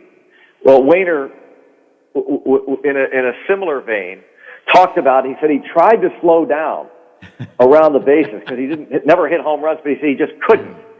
So he was kind of just fast-paced around, and the place, of course, erupted, but he doesn't remember much of that moment. Of course, the bench greeted him at the dugout, just crazed fans, but also amazed Pirate teammates. But what really got to him, he said, was when he took the field the next half inning, when he goes out to play third base, and they gave him a standing ovation. And he said, I've never cried. In fact, he doesn't cry much. He's to a degree, he's emotionless. He doesn't cry much at all, anytime, even now, on the field, let alone off the field. But he cried. He said, I kept fighting back those tears. But at one point, he goes, I actually literally had to wipe away tears as I'm getting ready now for the next inning and the game to resume. So that was really cool, a cool moment for me. You want to hear a couple of my cool moments? Please. Yeah. Probably the second game that I covered. It's when I worked for a lot of radio stations at $10 a pop or whatever, but it was a decent living before I built a network. Frank Tavares is at bat. He hits a foul ball. It was coming towards Charlie Feeney, and I put my hand out in front of Charlie's face and caught the foul ball. How about that? And stupid me. It? Yeah, I caught it. I still have it. It's a little bit faded where Frank Tavares signed his name, but I dated it and everything. Silly me, I was, I guess I'm never going to learn. When you said you caught the ball. Yeah. And I don't know if Lola's there or not today. Yeah, she's here. Bye. Okay. Well, because for just a slight second, again, silly me, I'll kick myself, I actually was going to ask you if you decided to toss that ball back into the stands to a Pirate fan, for safekeeping, for a souvenir. No. I mean, what a fool am I? Yes, you are, Greg Brown. Yes, you are. Greg, I was trying to sell the ball to my colleagues in the press box. Like I said. The hell with the fans. Silly me. Another thing was when we had the gas crunch in the 70s, I slept overnight for about a week at Three Rivers. Hooley put me in with the baseball bats and all the lockers. In the equipment room, yeah. Yeah, in the equipment room. And he said, here's how you make coffee. And I made coffee. And, there was a payphone right outside the Pirate dugout. And that's where I did all my morning sports. And that's when I broke the story with Ted Turner, who fired his manager. And he was manager that night for Atlanta against the Pirates. And I went to every radio station. I must have made $500 because, I like money. And I'll never forgive, well, I probably forgave him after about 10 years. Sam Nover, I called Sam Nover, I thought was a good media friend. He sent, I forget the guy's name. He sent somebody down to do a story. They broke the story. He said on the air, we'd like to thank our good friend, Bobby DeFabio, for leaking us. How do you screw up a guy that helped you on the story? How about that? All right. Bobby DeFabio. By the way, why did you last only a week in the equipment room at Three River Stadium in the clubhouse? Because I could afford gas money at that time. No, but why only a week, though? I mean, that sounds like nice accommodation. Well, it's nice accommodations, but come on, I'd like to wake up in my own house. You know what I mean? Oh, okay, all right. You know what? It was scary. I think I was the only one there. I don't know if they had guards around Three Rivers like they have in Heinz Field when nobody's there or whatever at PNC Park. It was lonely. I started to talk to the bat rack. Did you ever see the movie Rudy? Yeah. Oh, yeah, that's me. Yeah, that's Again, me. I could just envision this cartoon. Holy, the equipment manager hands you the key. Yeah, he did. There was a refrigerator. I said, is it filled with good food? And he said, no. Okay, all right. Hey, I got coffee. I got sleep. I got up early to do all my prep work, and then I'm out on the field. And what a deal. Then I see Ted Turner in a Braves uniform in the afternoon. So I had to ask him, He could easily said, I have nothing to say, but he said, I'm managing tonight. Oh, okay. Do you know that Jim Roddy told me, Jim Roddy, or do you know of Jim Roddy? Remember good man, I know him, yes, good man. He told me one of his best friends was Ted Turner. He told me that Ted Turner called him and said, I'm firing, who was it? It wasn't Alvin Dark. Who was no. Was it Russ Nixon? No. It wasn't Chuck Tanner. No. Anyway. Whoever it was, he said, I'm firing him. I'd like you to manage the team. He called Roddy and asked him to manage. Wow. And Roddy said, I'm not going to manage a baseball team. He said, okay, then I'll do it. Yep. And then one of the biggest mistakes, I regretted it later, but I'm glad I'm doing, because what I did with 5 states with all of my updates, that was very good money. Working with all the guys, especially Bill Guilfoyle, Sally O'Leary, Joe Gordon. I forgot the guy that was with the Penguins, whatever. I had a great relationship with them, and plus I was on their payroll. But Ted Turner and I talked for a while in the visiting dugout, and he said, "You're a hustler, aren't you?" I goes, "Well, I have to be, to make ends meet." And he says, "I'm starting this cable company. It's about 2 years old, but it's going to be big someday." And it was TBS, TNT. He said, "Would you like to come down and work in the newsroom?" I goes, "I don't think so. I don't want to leave Pittsburgh." And then, when I don't think I was married back then. I can't remember. I said, "Boy, did I make a mistake?" And I'm glad I didn't take a job down there. I don't think I could get along with Ted Turner. I didn't want to live in Atlanta. I loved living in Pittsburgh. But, that was one of the times I said, "Thank you, but no thank you." Good for you. That was a smart move. You know what I mean? Smart move. Yep. Yeah. Now, here's my Steelers. By the way, before I forget, it was Dave Bristol was the Braves Bristol, manager. yeah. Wasn't he with Cincinnati at one time? At one point, yeah. But Turner had told him to take 10 days off. Get away from the team for a while. Yeah. So anyway, okay, go ahead. You said you got a football memory? Yeah. I was there for the first Monday night game when they played Cincinnati, and I think they won 21-16 or so, whatever. There were a lot of empty seats. They didn't have cutouts back then. I remember Three Dog Night playing there. They were there you go. Back to the concerts, yeah. They were the first group to sell out the stadium before the Steelers got big. No way. Now, that's another great trivia question. Well, you know who warmed up for them? I thought it was a group.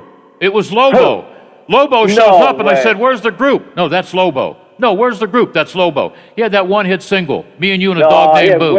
He had way more than one hit. Well, I remember Me and You and a Dog Very Named Boo. underrated. No, I didn't Very like them. underrated. You liked them? Oh, my, yes. Oh, you got bad taste, Brownie. Oh, my gosh. Way more than he had, Lola, you think Lobo was good? Yes, I do. Oh, you always agree with him. Okay, all right. Maybe that's because Greg and I are right. Well, okay. There you go. Whatever, okay. And then the second most heartwarming situation, and I thought I was going to be in trouble, I had a reputation of going against rules and regulations. I would interview a lot of the Steelers in the parking lot because they weren't available in the media room, right? Or in the locker room. So one of the assistants in PR said, "Mr. Rooney would like to talk to you." And I'm there, oh, holy, I got to, crap. Yeah. Now, I don't know if I had to go to the bathroom, but I walked down the hallway. Mr. Rooney says, "Sit down, Billy boy." "Okay, yeah, all right, what did I do?" I'm thinking, did I do something really wrong? That they'd take my credentials away? Because they could do that. He goes, "We would like you to be our PA announcer." And I'm there, yeah, I'd like it. And I said, "Well, what happened to Ray Downey? He was there for like 30 years or what." "Ray is retiring, but we would like to have you announce our games." Now, what year was this? Oh, I can't remember. 90. When did Cower come on? 92? 92 to 90. That's about right. Okay. 90 to 97 or whatever. And So then, was this Art Rooney that asked you this, or Dan? Dan Rooney. Dan. Okay. Oh, Artie was still running around the halls with holes in his jeans and long hair and that. I'm not talking about Artie. I'm talking about Art, the chief. No. Okay. No, he had passed away in the 80s, but and I'm there, wow. And then, I thought I was going to have that job forever, but when I became the program director of ESPN, which was the flagship station of the Steelers, Mr. Rooney said, "We don't want you doing PA. We want you to make sure our broadcasts are okay." So I did that. How about that? Interesting. Wow, how about that? Yeah. And, I got to do a couple AFC championship games and a lot of great moments there with the Steelers and Bill Cower, My gosh, yes. Huge. Great memories that went up in 19 seconds. If I would have blinked my eye or blow my nose, I wouldn't have seen the implosion. No, and I was there with you. Yeah. I would have taken you to Lamont and bought you, well, an appetizer because they're expensive. You know what I mean? Yeah, I know what you mean. And I know you wouldn't have taken me to Lamont for an appetizer. I think there was a hot dog stand up there at that No, there was a time. Burger King about a half a mile away. Oh, there you go. There you go. I would have used coupons, Greg. No, I wouldn't. I know that. But you had great memories there. I have great memories there. I had friends that worked up on the cement on the 6th tier and everything. Randy Hott put his initials there. Randy Hott worked here and he put the date. I mean, so unique. Our friends, in the media room with we just mentioned their names, George and Izzy, and the girls there treated us like gold. You could drink all day, and I think, I did leave tips, Greg, believe it or not. I did leave tips. Okay, I'll believe you. Because the food was great, and everything was so comfortable there. The press box, it was great. Even the radio booth was great. Compared to what you guys now, you're what, 6 stories up there? Oh, yeah, the location was way better at Three Rivers Stadium. Way better. Now, the downside to the radio booth at Three Rivers was that, it was open essentially with just a plexiglass partition between the home radio and the visiting radio. Yeah. So when you had broadcasters like Milo Hamilton come in, or the Dodgers' Ross Porter, Yeah.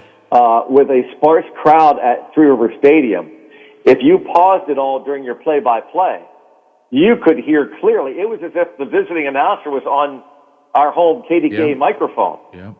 So there were downsides to Three River Stadium, no question about that. But it was fun. There were some great moments, both as a fan, as a broadcaster.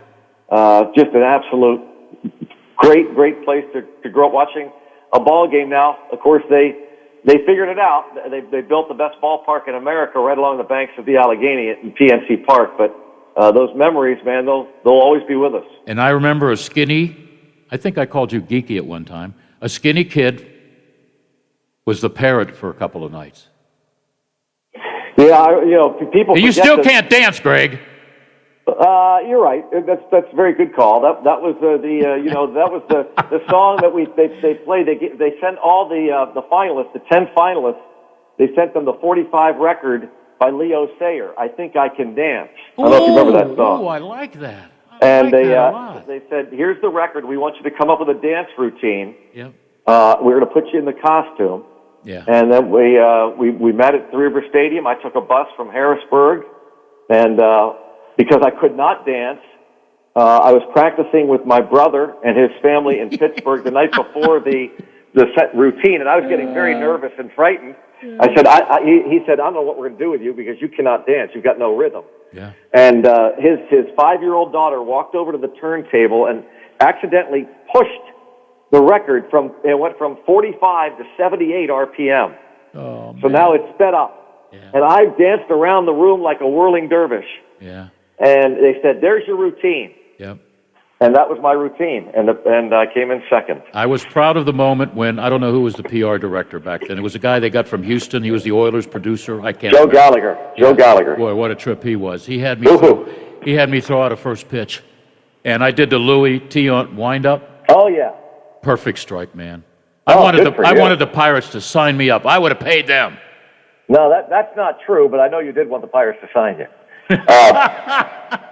Do you have a picture at all of the Louis T-on? Did they take a photo of you? I think you see the ball released from my hand. Oh, heck, that would have been a great shot of your back turned to home plate. Yeah. And I was big back then. I was really overweight. You know what I mean? Yeah. Well, so was Louis. Oh. Well, he played for the Pirates when he was... yes, he did. When he wasn't any good. Like George Hendrick, Lee Mazzilli. Oh, my goodness. Chuck Taylor loved those. Amos, yeah. Hey, Greg, you coming in next week? I hope so. I sure hope so, because my clock's ticking. I'm going to be heading down to Florida soon, so I'm hoping. We got to figure out if you're flexible with the days of the week next week. We'll talk about that. Yeah, because Lola says, I can't wait to see Greg. She don't care if I show up. Oh, I can't wait to see Greg. He's so good. We have to figure out what day of the week next week, and we also have to negotiate how much I'm supposed to pay you for letting me take the air. Okay, that's negotiable. I'm not thrilled with the price tag you gave me. I mean, I'll pay you something, but I'm Wait, not I want that outrageous. bobblehead with Blass. Well, that too. Okay, and you got the Clemente Clemente Wild Thing shirt coming. Yes. Okay. I would take it to the dry cleaners, but they want like $6. Oh, boy. Okay. There we go. There you go. In the words of Ronald Reagan, there you go again. Hey, that's pretty good. Hey, Greg. Yes. We'll work on the schedule, whatever day you can come down. Right. I can move people out because I can do that. And Lola really wants to see you. You're the boss, man. Well, I want to see Lola, too, because, as I said, we're heading down and she can give me tips about where to go around Lakeland. Well, I want Lola to write a little booklet, traveling to spring training during a pandemic. What to do in Lakeland, Florida during a pandemic. Sit in your hotel room. And drink a lot of beer. Yeah, bingo. All right, Greg. Always All a right. pleasure, man. You're the best. We'll see ya. Bye-bye. Yeah, when I saw that this morning, it was about 5 o'clock, I said, no, that can't be 20 years ago. I watched it implode in 19 seconds. If I'd have blown my nose or went to the bathroom, I would have missed it. But I didn't. And all those memories disappeared. All right, when we come back, who do I have on? Ryan Tucker. All right, we'll go over some sports stuff with him, and I'll ask him if he was behind this crazy Wheeling Nailer schedule that was just released today.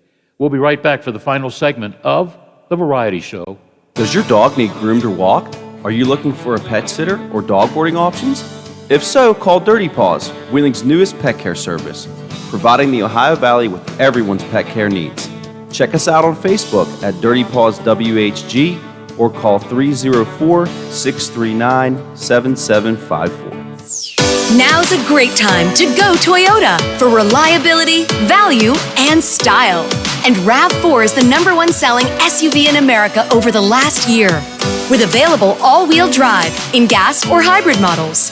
Now, get up to $1,000 cash back from Toyota through March 1st. For more offers, shop Toyota's official website for deals. Buyatoyota.com. Then see your Toyota dealer. Go Toyota, and let's go places. Technology can be challenging for business leaders, but Omni Strategic Technologies enables your business to perform without limits. They're the only IT company the watchdog trusts. Omni offers IT managed services, cybersecurity and advisory solutions, backup and disaster recovery, and can handle all your hardware needs. If your business is faced with any technology challenges, the answer is simple. Call Omni Strategic Technologies at 304-242-7600 or visit them at www.omniperforms.com. This is Wheeling Fire Chief Larry Helms reminding everyone about the seriousness of this COVID-19 in our region during these colder weather months. This virus is spreading rapidly and could put a strain on our hospitals and emergency services. I am asking everyone to please wear a mask. It's important to make sure your mask covers your nose and your mouth at all times.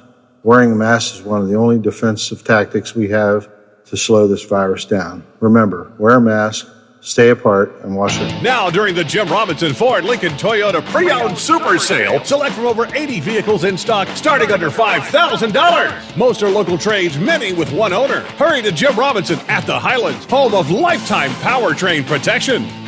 Now, during the Jim Robinson Ford Lincoln Toyota Pre-Owned Super Sale, select from over 80 vehicles in stock starting under $5,000. Most are local trades, many with one owner. Hurry to Jim Robinson. A serious injury from an accident can be just the start of your worries. What if you cannot return to work? How do you take care of your family if you're disabled? At Gelner Law Offices, we represent seriously injured people and understand their problem. We know how to get you fair compensation. We will work hard to make sure you get the money you deserve for your losses. Don't go it alone. If you're hurt in an accident, call us at 304-242-2900 or visit us at gelnerlaw.com. We'd like to help. Are you struggling to make payments due to an unexpected financial obligation or loss of income? Are you receiving calls from debt collectors? Are you feeling overwhelmed and unsure of what steps to take next? Then you need the experience and expertise of attorney Tom McIntyre and his staff to help guide you through these temporary hardships. Want to hear more about how Tom can help? Then call 877-456-4155 and receive a free copy of Tom's ebook, When Bad Things Happen to Good People. Tom's ebook covers many questions people have about bankruptcy and includes interesting stories about people who tried to avoid filing and people who have filed for bankruptcy. We think you'll be surprised to learn some interesting facts about bankruptcy. Call 877-456-4155. When winter weather strikes the Ohio Valley, you can trust the Storm Tracker 7 weather team to help you plan your day.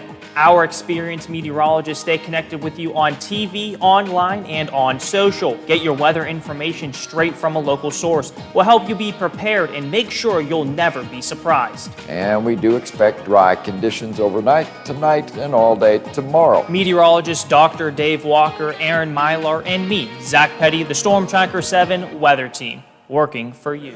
Hey man, what can I get you? Yeah, can I have 2 Coors Lights? You got it. Hey Mike! I need 2 Coors Lights! Sure thing. With a taste as cold as the Rockies, only Coors Light gives you refreshment every time. Here you go. Thanks Mike, doing a great job. All right, 2 ice-cold Coors Lights. That's the coldest beer I've ever had. Hey, they don't call it the world's most refreshing beer for nothing. Okay, be honest with me. Do you really have the Rocky Mountains in your beer cooler? You don't believe it? Check it out. Man, that's pretty amazing. I know, right? I can't believe it myself sometimes. I mean, this cooler is only 3 feet wide. Coors Light, the world's most refreshing beer. Coors Brewing Company, Golden, Colorado. With great beer comes great responsibility. The perfect cure for your quarantine blues. The Watchdog on Facebook Live. Watch The Watchdog weekdays on Facebook Live, beginning with the morning show with Howard Monroe at 7 a.m. Local talk radio, Watchdog style.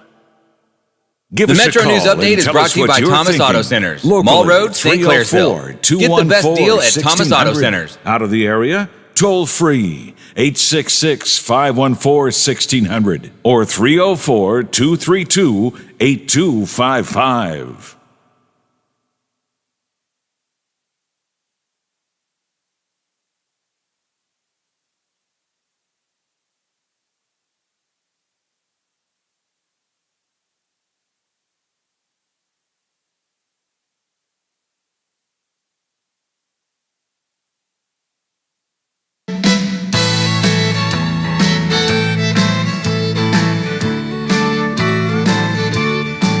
Yeah, she's my lady luck, hey, I'm her wild card man. Together we're building up a real hot hand. We live out in the country, hey, she's my little queen of the South. Yeah, we're 2 of a kind, working on a full house. She wakes me every morning with a Ryan Tucker, how are you? I'm doing good, Bill. How are you? That song's perfect for Lola and I. I'm her wild card man, and she's from South Michigan. How's that? I love it. I'm her wild card man. Maybe I'll move into the Final Four someday. I don't know. But to get there, you got to be a wild card guy, right? Whatever. That's right. How are you, man? I'm doing good, doing good. Yeah, well, you never wanted to complain. I don't complain. There's no point. Yeah, nobody cares. Well, I care, but you know, if you're Bill DeFabio and you're 69 and you're ready to go to that other place, whether it's upstairs or downstairs, no one gives a crap. Not even my family. My sons still call me old, annoying, stupid. Okay, I agree with them. Then they don't know what to say. All right?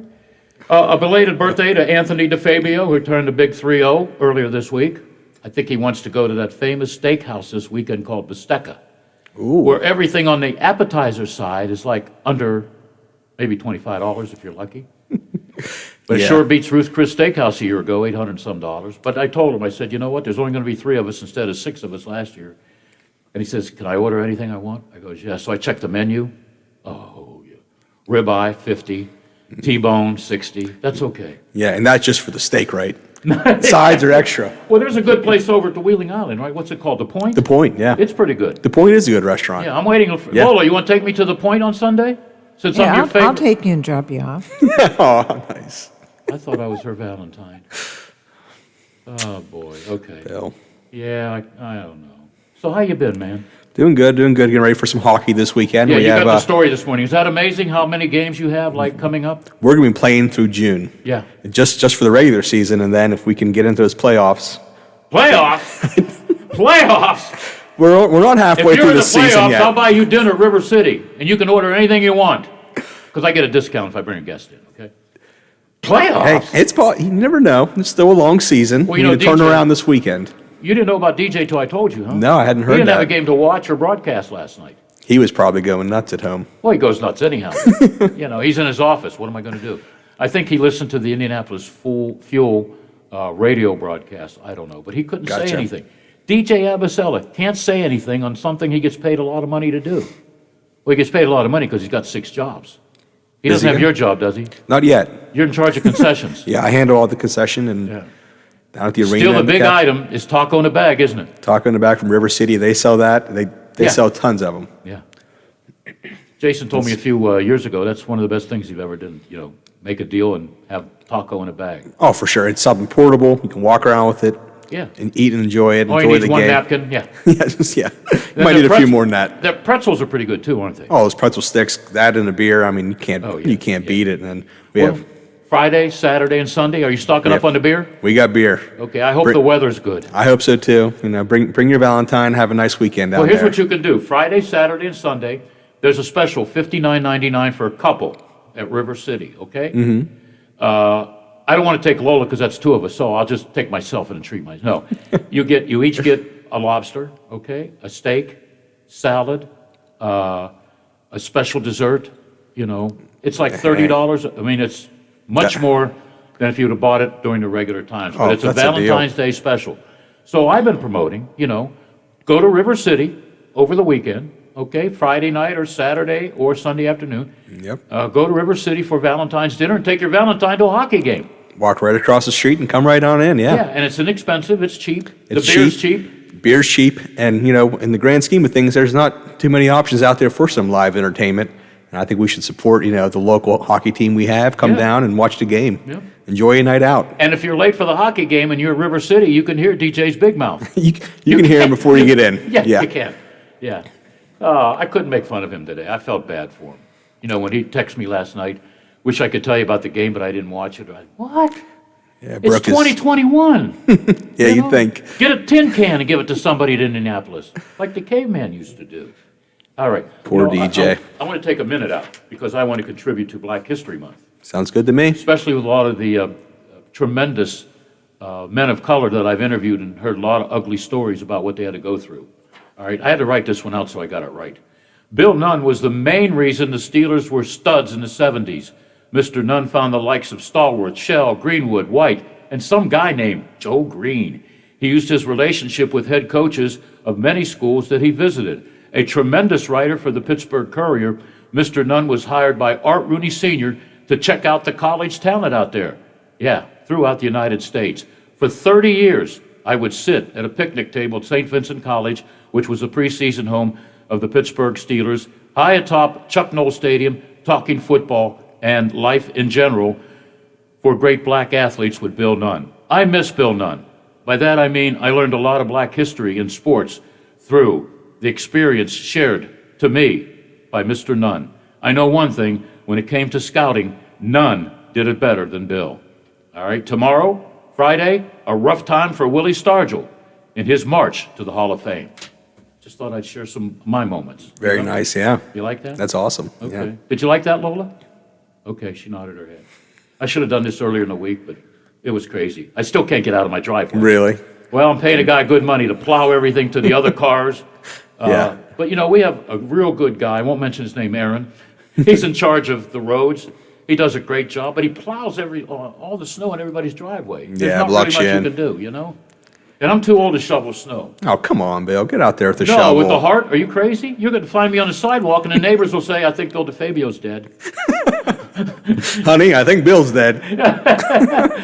No, I think she would call the lawyer. What did he leave in the will? Everything's in a trust fund, honey. Okay.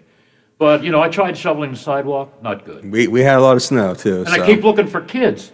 You won't find them. Yeah, years ago, there would be kids in my door. 2 or 3 kids with shovels. Even though I shoveled some of the snow, I would give them $10, $15 to do the sidewalk. I don't see a single kid. But I ran to a guy who used to cut our grass years ago, and he had a plowing service. And I said, can you do my driveway? He says, I probably won't get it till tomorrow.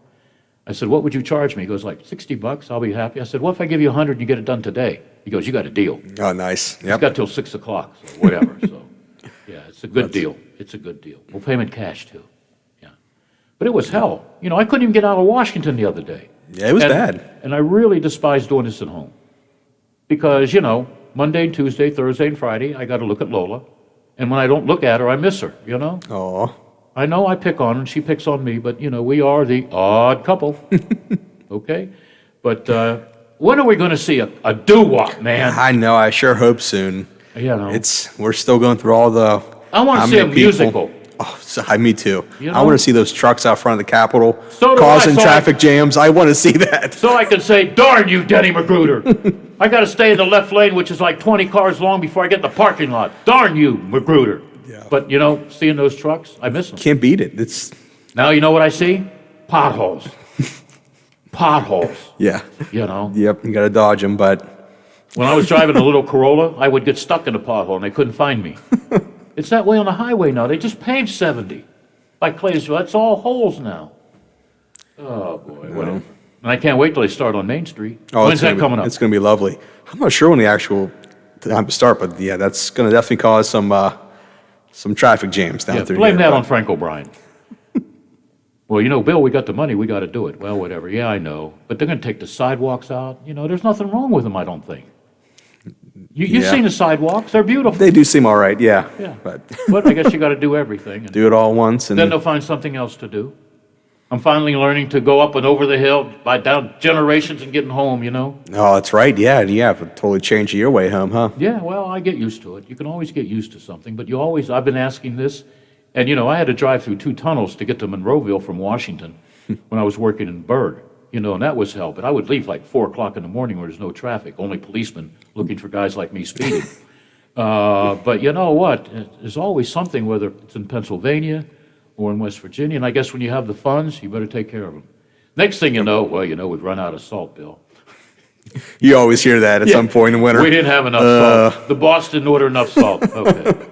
Because I go by those big storage buildings with salt in it, and they look pretty empty right now. But whatever. Yeah, we still got a while to go.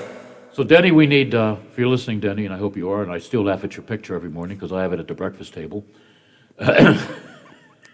And the wife says, "Why are you looking at Magruder all the time?" And I goes, "Well, why not? He was a good-looking guy way back then." Good. I mean, he looks good in that baseball card. Pink shirt, looking good. Yeah, When you see all these cards going for $600,000, $200,000, you think Denny Magruder's card from 1991 would be worth at least $1. You'd think there's not many of them out there. Yeah. Dan, who comes here a lot? Mm-hmm. He goes to all these places and gets good deals. He won't even give me a quarter. He expects me to give him a Denny Magruder 1991 card for nothing. I'm keeping that card. It's going to be worth money someday. It's priceless. Yeah. It's priceless. I even got a frame for it. There we go. It costs $9.95 at Walmart, a little frame like that. Yeah. But we need some events, man. I know this is I just hope the bad weather, people won't say, "Oh, I'm going to stay home." I sure hope people come out and enjoy the weekend, enjoy some entertainment, and then hopefully we'll be able to, I'm looking forward to the summer. Maybe we can have some more outdoor festivals here on the waterfront. I was majorly missed last summer, all the Italian Fest and the Brew Fest, which was doing so well every year. Yeah, the Baklava, the Greek festival. Oh, can't beat that. The Greek many Fest. races. What's the finish line down the street here? What was that? Debbie Green? Debbie Green and the Ogden down there, yeah. Yeah, the Italian festival, Yeah. I'm losing weight now, but if there's an Italian festival this year, I'm going to gain 20 Coming right pounds. back on, yep. I'm going to gain 20 pounds in one night. I miss going down there and getting Lola a hot sausage sandwich. I forget the name of the company. They're close, Bel Air. Mm-hmm. Those are great you getting hungry, Lola? So always, Bill, always. Yeah, all right. Yeah. But, it's a great town when there's people around to spend money here. For sure. We have a lot to offer here, and it's just a matter of time. We'll be back to having our Broadways and some concerts. And you told me that last year. It has been a year, hasn't it? Are you reading off a script? It has been a year.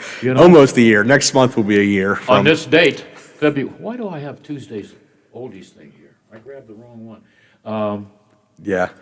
It had March 10th was our last event that we held at the arena and the Capitol Theater last year. You told me a year ago everything's going to be normal. Eventually, I didn't give a time frame. Takes, 2 years or so, maybe? Yeah. Who knows? I have no idea. But we're all survivors, We have to do what we got to do. Wow, can I quote you on that? I guess. Why don't you talk to Lola for a second, and I'll get today's update on That sounds good. Lola, talk to Lola, you doing all right back there? I am doing well. How are you? Oh, I'm doing great. I love this this half hour I get to spend with Bill. I know. I'm sure you do. I enjoy having you here. Well, I appreciate it. You guys were talking about the pandemic thing, and I remember when, like in March, when everything shut down, and we're all saying, by June, everything will be cool by June. For sure. And then it was, by August. Yeah. We got to be ready by August. I know. And then we definitely said by October. Everything goes another month. But Santa will come. It'll be fine by Christmas. And then it'll be fine. Whenever it has the flu. No, but eventually we got to get back to some sort of. People need that live entertainment. Music played live is such a whole different experience than sitting at home. Well, in Ohio, their curfew expires today. Oh. And they've been doing small events at clubs and stuff for a long time now. I don't know why we can't do it here. Our numbers are far better than Ohio's. For sure. But maybe that's why our numbers are better. I know, it's tough to tell. I know it. But I can say with the events we've had with hockey, we've had no problems at all. They've gone completely smooth, almost like a normal hockey night. The only difference is you're wearing a mask. Yeah.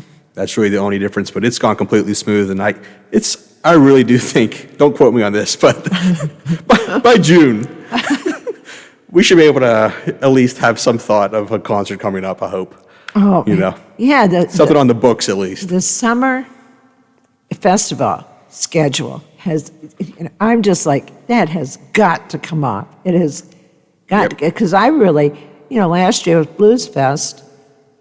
Bruce waited until a drop dead date before he finally said, well, sorry, got to pull the plug on it.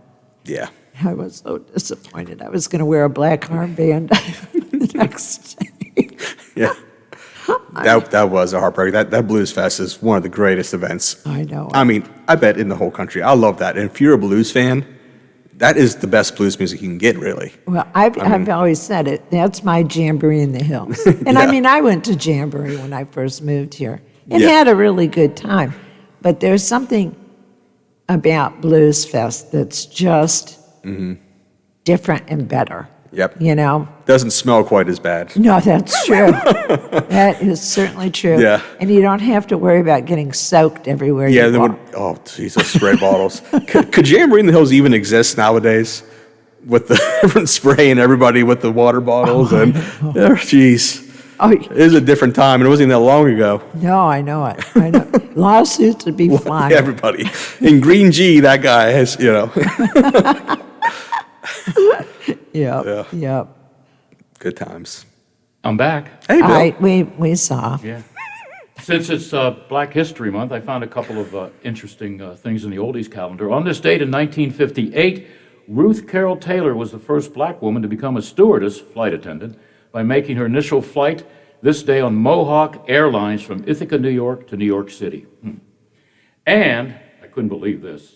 I could not believe this one. I just read it now. On this date in 1987, 20 years after the first woman was admitted to the New York Stock Exchange, the Exchange Luncheon Club decided to install a ladies' restroom. Wow, what did those women do for 20 years? That's 1987, I couldn't understand if it was 1814 or whatever. Oh, boy. All right. Okay, let's, on this date, You don't remember the Beatles going on Ed Sullivan in 64, do you?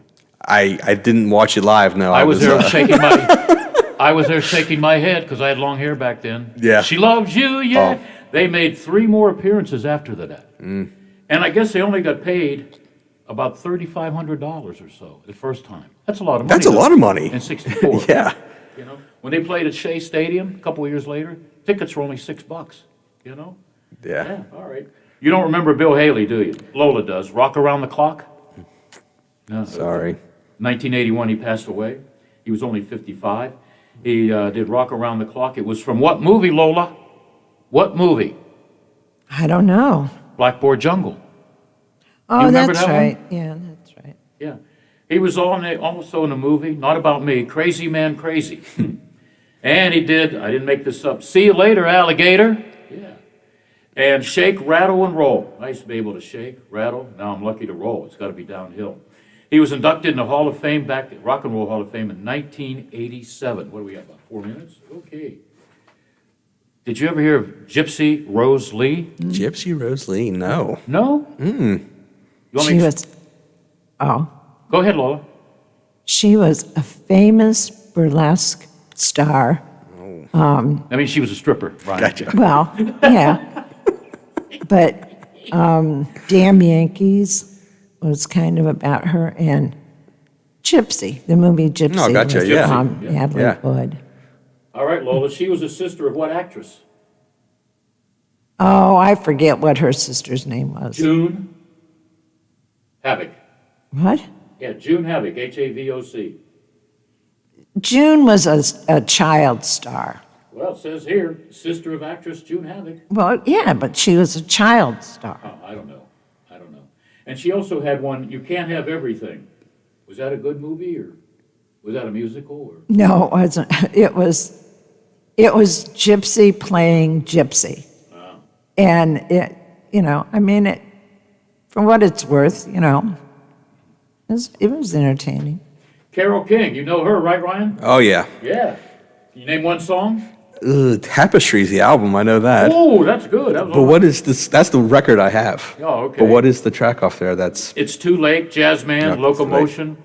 Born in I won't tell you. Guess within 3. Hurry up. 1971. No, her age. How old now? Yeah. I'm going to say she's 71. Lola, hurry up. What? How old's Carole King? Within 3 years. 70.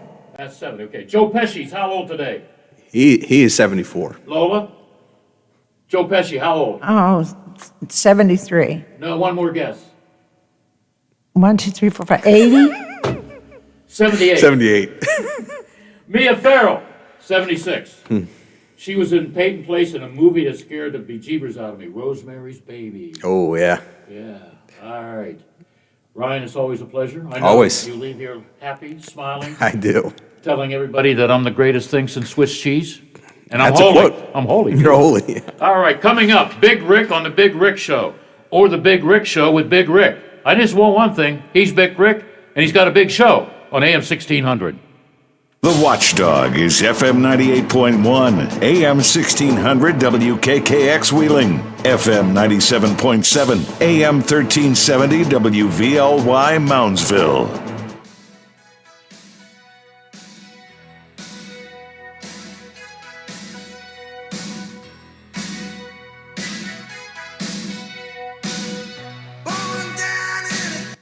The ABC News is brought to you by Thomas Auto Centers, Mall Road, St. Clairsville. Get the best deal at Thomas Auto Centers.